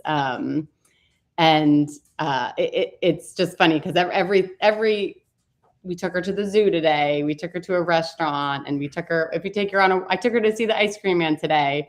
And it's just always, I had so much fun, mommy. I had so much fun doing that. Like, she just makes the mundane, you know, just joyful, you know? So I think it's no surprise that when people meet her and they not only are touched by her personality, but then hear, you know, some of the risks that come with Williams syndrome and their challenges, and they just are.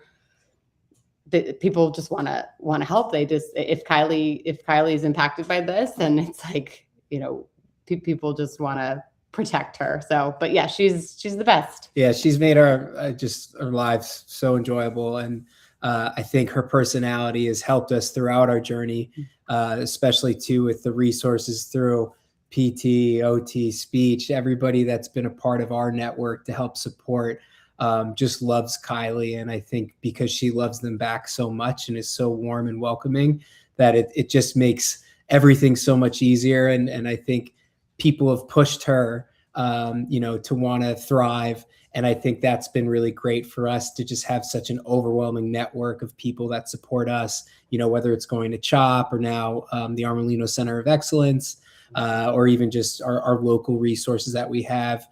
Everybody's just so supportive and contacts us. And I think just because of Kylie's personality, when she comes in, everybody just has a big smile on when she walks in the door. She'll have a joke. She'll have something to say that's just so cute. And I think, you know, it does help us as we continue to go through this and just get so much support. She's in school now, which is really great. And certainly something through our district and county, we're able to get IEP services. And, you know, we were nervous at first by having her be in a school setting.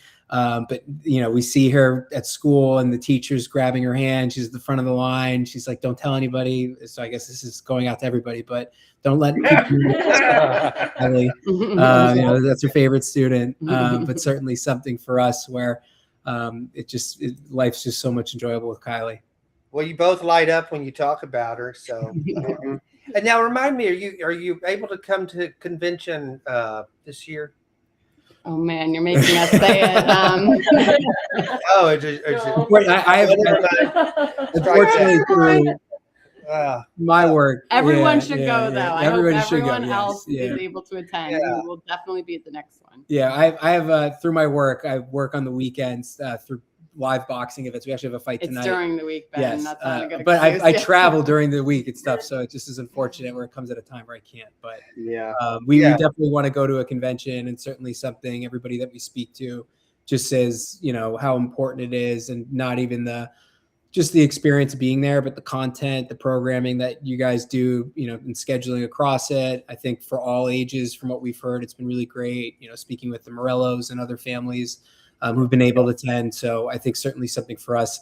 It's not a matter of if, it's a matter of when. And certainly something for us that we're going to do. We'll miss you, but well, then hopefully in a couple of years, then you can come to my hometown and come to the convention in the Twin Cities. Love that. Okay. Yeah. We'll be there. Yeah.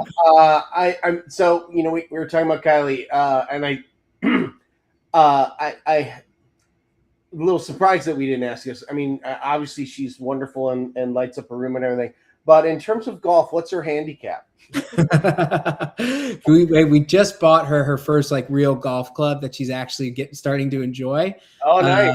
Yeah, and now she has a 1-year-old brother who now wants everything that she has. So he's been trying to steal that from her. So we're working on her golf game. Hopefully to have her hit maybe a shot or two at the outing come October. So Oh yeah, there you go. There you go. Yeah, golf is on my wife's family. Golf is a big component of their family culture, and so my mother-in-law, father-in-law before he passed away, but they got all the grandkids, pardon me, got golf clubs, upon like turning 3.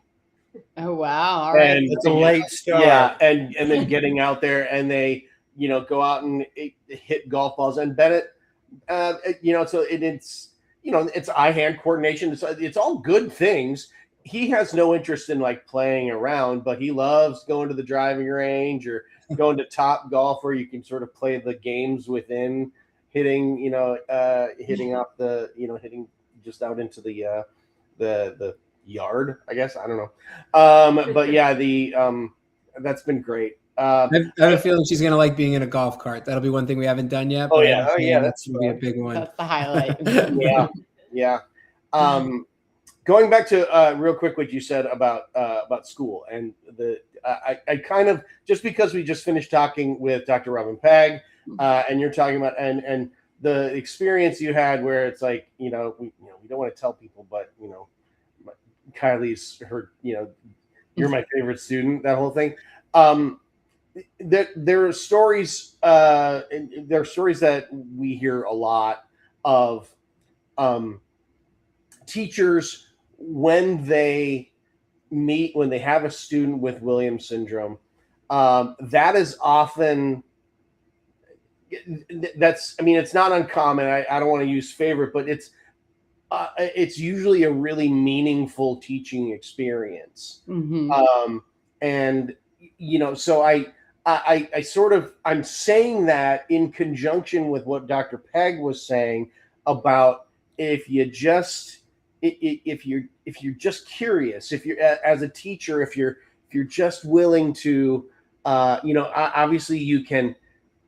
It's easy to fall in love with our kids because of their personality and stuff when they're little. But if you don't just see them for the cuteness that they are and the fun personality, but get curious and take that little extra leap to challenge the kid and use some tools and accommodations.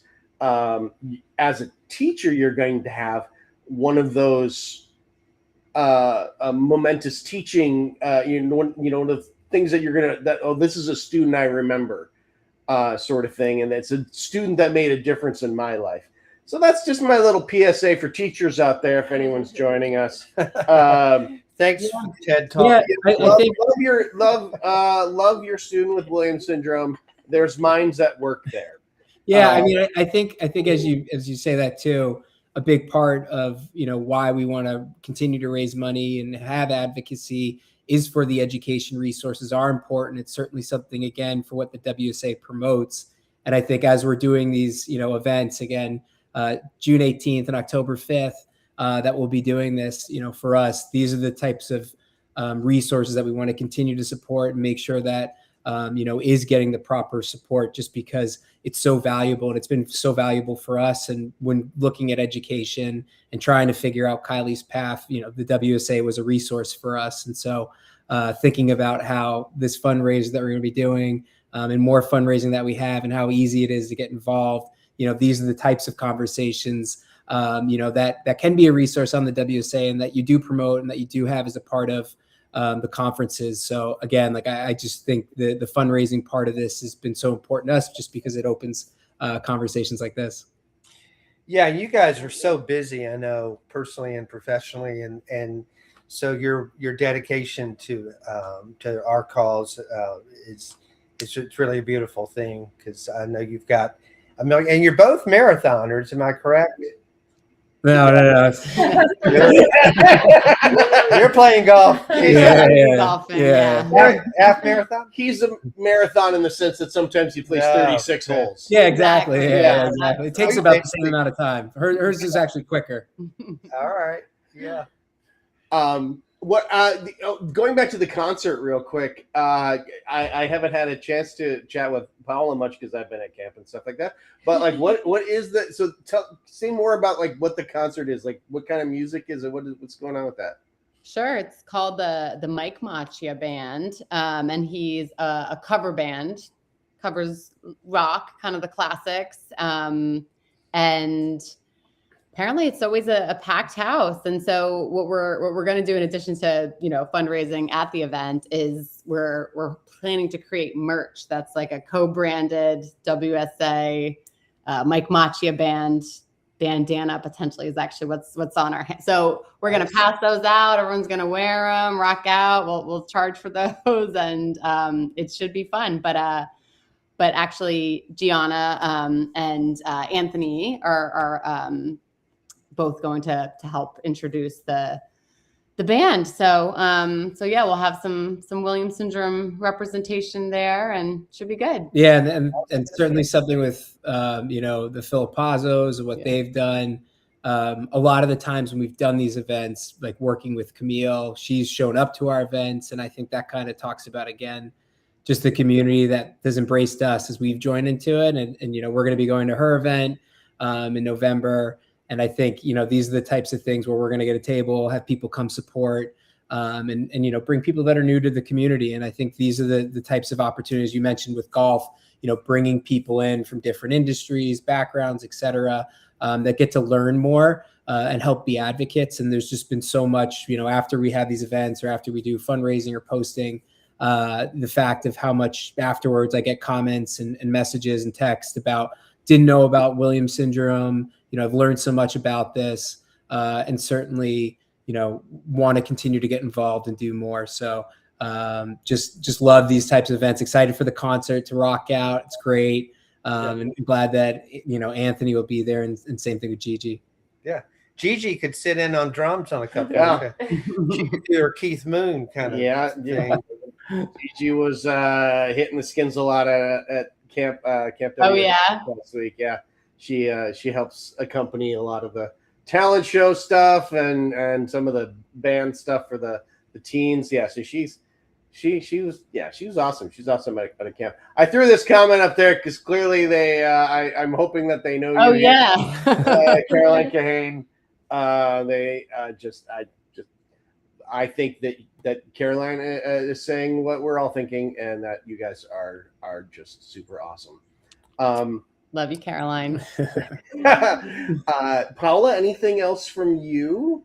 I'm just extremely excited. It's a privilege to be working with you guys. And yeah, I can't wait to keep on working with you guys and see everything that you guys are going to accomplish, because it's truly amazing. And I feel very fortunate that you guys are, I just started working in January. So meeting you guys, right out of the bat, it's been a pleasure, really.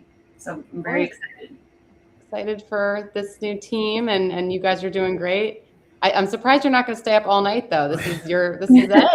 After this? Yeah, well, we decided to split it into 2 days. We did the overnight thing and immediately regretted it. You had them. Wow. Okay. We had like years ago when we like when we first did it, we did it over like completely on Zoom. Sarah's on Zoom, I'm on Zoom, and we're in our homes, and we're like, what are we doing? Oh my gosh. 2:30 in the morning. 2:30 in the morning. No one's here. Literally no. Barely we're here. So let's just pick it up again. Let's just pretend it was and so we're like, the days of the Jerry Lewis telethon all night or the Pawnee diabetes marathon telethon. Those are over. Nonetheless, it's not 24 hours. It's a long day, and somehow I got myself roped into. I get to jump. Well, somehow I volunteer, but I'm jumping into a pool in a little bit because people have given enough money. So, nice. There it is. Yeah, I did that. That's a call to action for sure. Indeed. I will always look like a fool. If you want to raise money, if someone wants to give like $1,000 or whatever, I'll come out to the golf tournament and hit a golf ball and I promise it'll be bad enough that people will He'll laugh. jump in the lake. I'll jump, and then I'll jump in the lake. Yeah, there we go. We love the creative sponsor opportunities. We're We gonna love add it. Yeah, that there you as go. well. There you go. Well, thank you both so much for Thanks for coming having on. Ben, I know you guys aren't able to come to the convention, but we will get you a fresh, fancy new pin for all of your work Oh, yeah. I events. love that. Yes. Please And do. we'll get that to you. And a So- plushie for and a plushie for Kylie. We'll I get love you that. Oh, good. a Buffalo Buddy, the Buffalo plushie. But best of luck. We have a couple like a minute here left. Shout out anybody you want to shout out or thank or anything. The two of you, I'll let you have the last word here. I feel like we've called them out a bunch in this already, but I think between Camille, the Morellos, the Hawks, they really, have been so welcoming to us. And when Kylie was 2 months old, I went to lunch with Gigi and Gloria, and I just felt so hopeful after that. And so we want to be that to new families who just received the diagnosis. So remember our faces. If you ever need anyone to talk to, please reach out, because that got us through those early days. Can I ask you just real quick a little bit more about that? So like after you got the diagnosis, so you're just getting this news. Mm-hmm.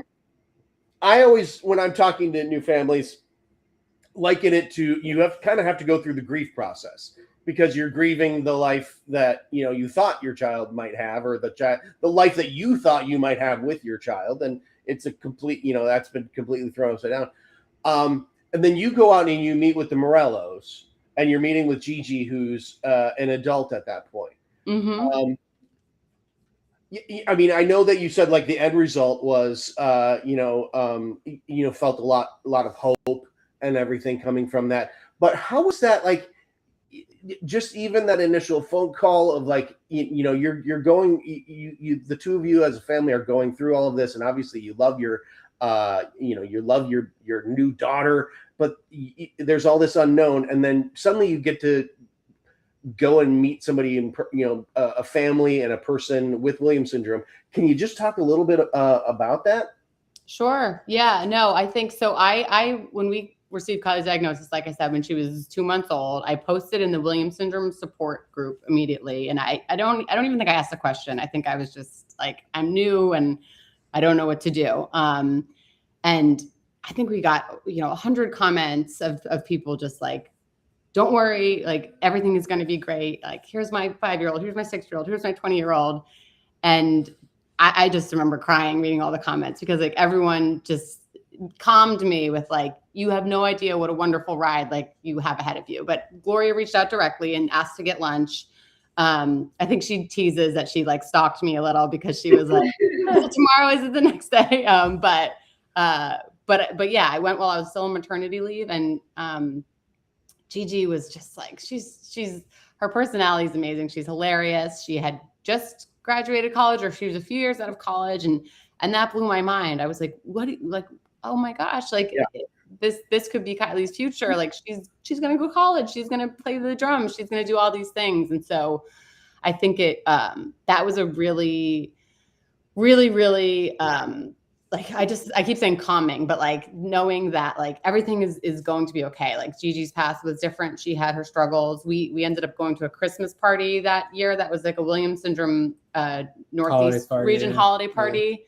And met a ton of families of all different ages. And that was really interesting too, because it was, yes, there were some people that attended college. There was some kids that, lived at home or had jobs in the community or whatever. And I think it was just, kind of just knowing that whatever question came up, like there's this huge network between Facebook and people that we've met firsthand that could answer for us. So that makes it a lot less lonely if anyone is out there. Yeah. And I think a big part of just the people thankful for, like our families have been nothing but supportive. Mm-hmm. And I think, it's been great to see how they've embraced Kylie and have embraced the community of the Williams Syndrome Association, how both our parents donate, are involved. Beth's dad actually employs Gigi. And so that's something that's really great as well. It's just because of the connection that they made.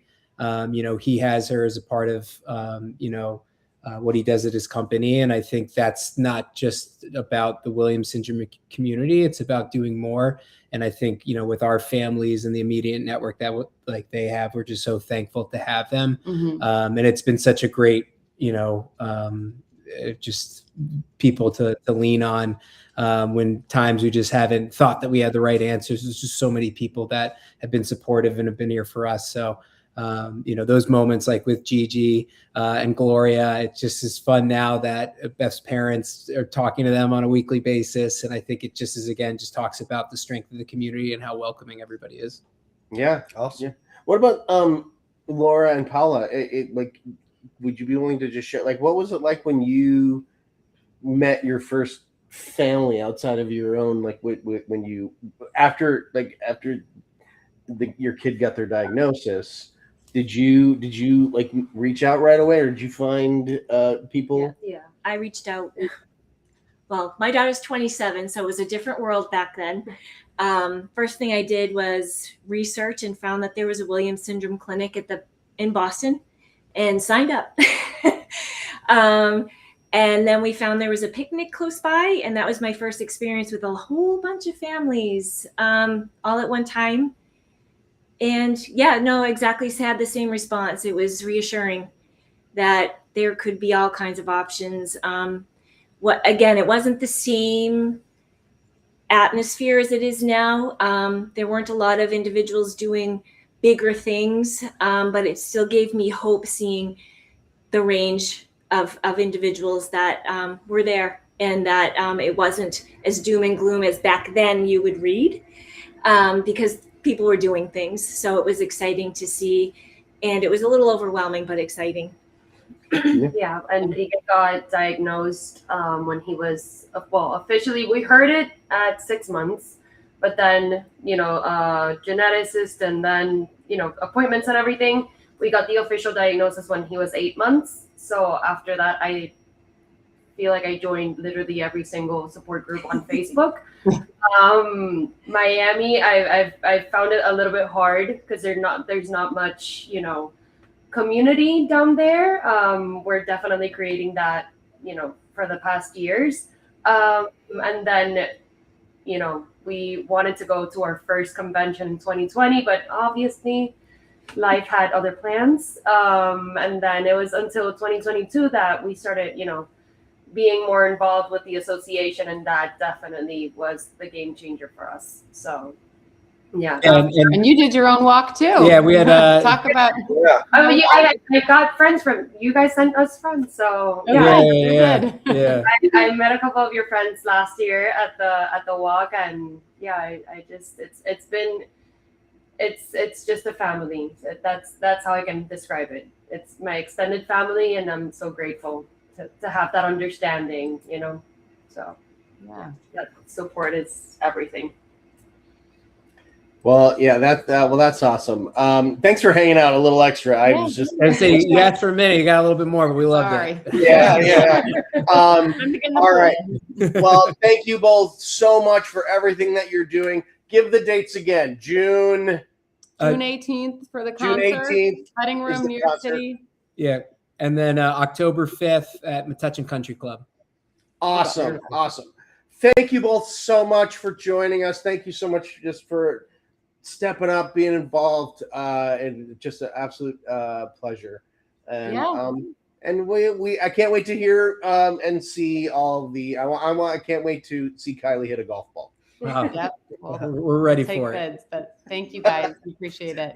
Have a good All night. right. Thank you. Bye. Bye.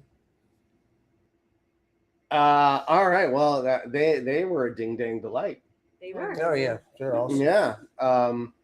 And they're right Jersey. in New Jersey. Yeah. Okay. Yeah. I was fortunate enough to go to a golf tournament in Rhode Island a few years ago. And that the experience, I was kind of describing it a little bit, trying to hopefully, frankly, assuming that they had the same experience.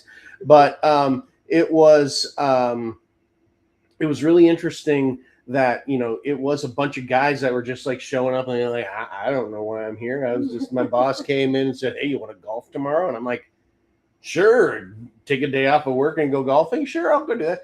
And so it was a bunch of people who didn't even know why they were there. They just, have free day of golf.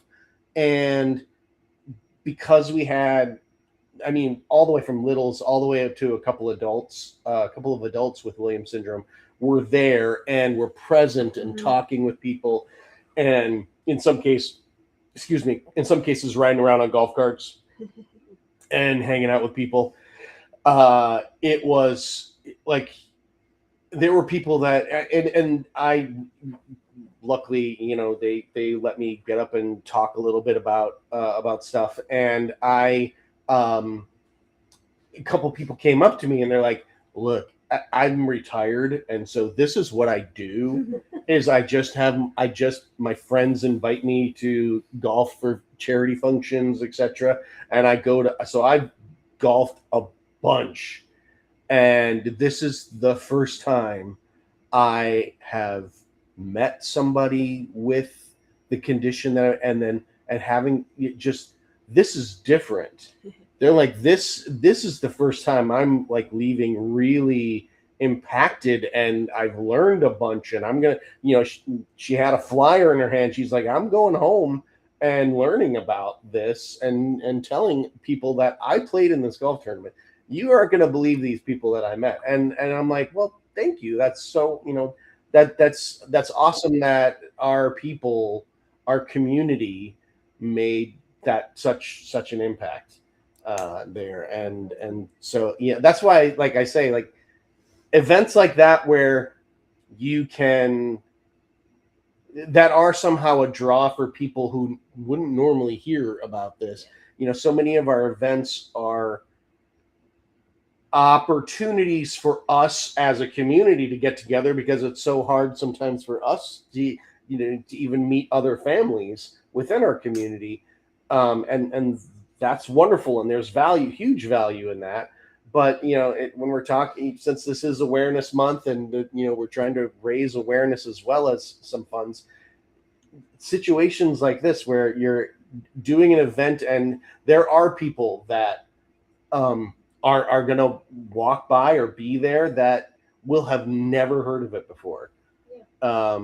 This year with Bennett's Chili Pepper Challenge, my son does a chili pepper challenge where he eats super hot chilies. I don't get it, but he does it and he loves it. And but we chose a more public area. And actually there was a prom going on that night. So the area that we were in, there was people because there's like a little lake and a little photo op place. There were people coming to take their prom photos there.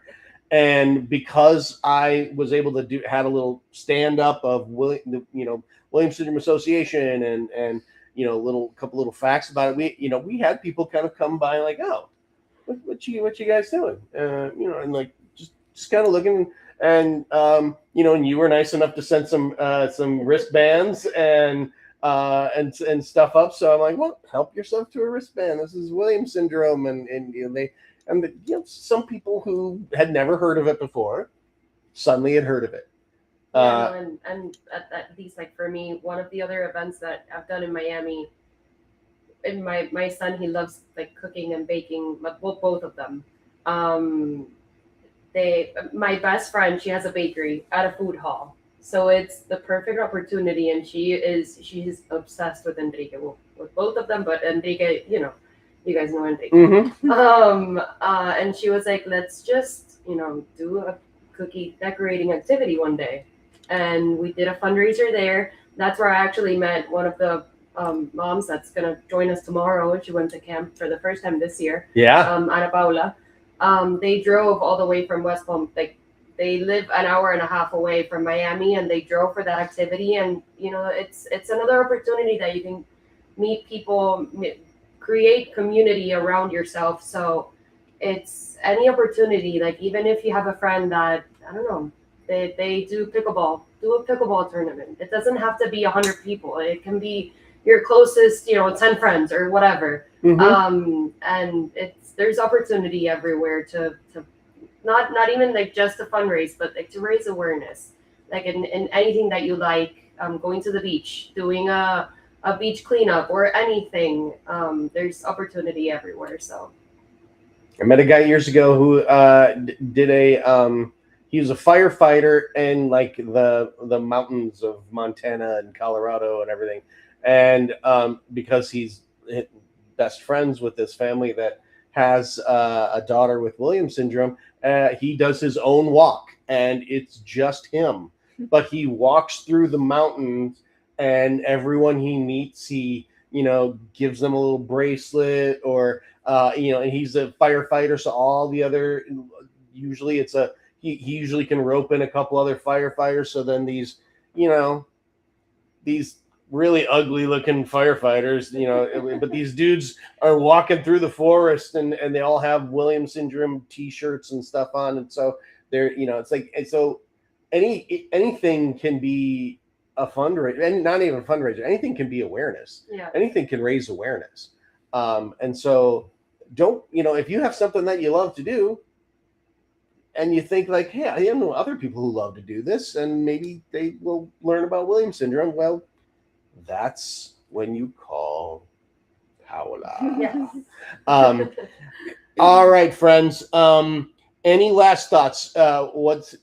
Before I kind of tie this one off in a bow? Anything from you guys? Deep Thoughts. Deep Here. Thoughts Yeah. by John Kennedy. 840. No. So what's going to happen now is I'm going to end this stream because I have to reset all of the things again and utilize Zoom. So anyone on here with an adult with Williams syndrome who is hoping to join or wants to join the social club at the top of the hour in 20 minutes, you can click on the join the Saturday Night Social Club. You can find that link on Facebook, the social club page on Facebook. I posted it a couple days ago.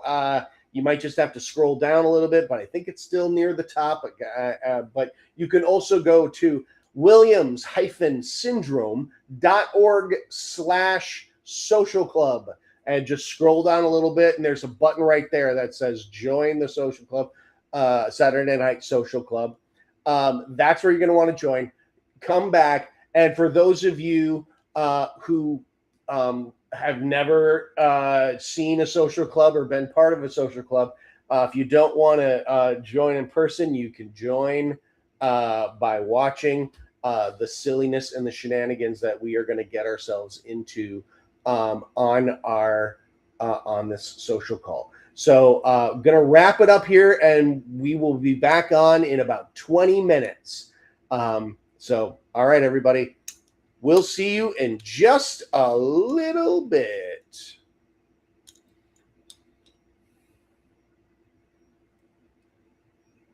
All right.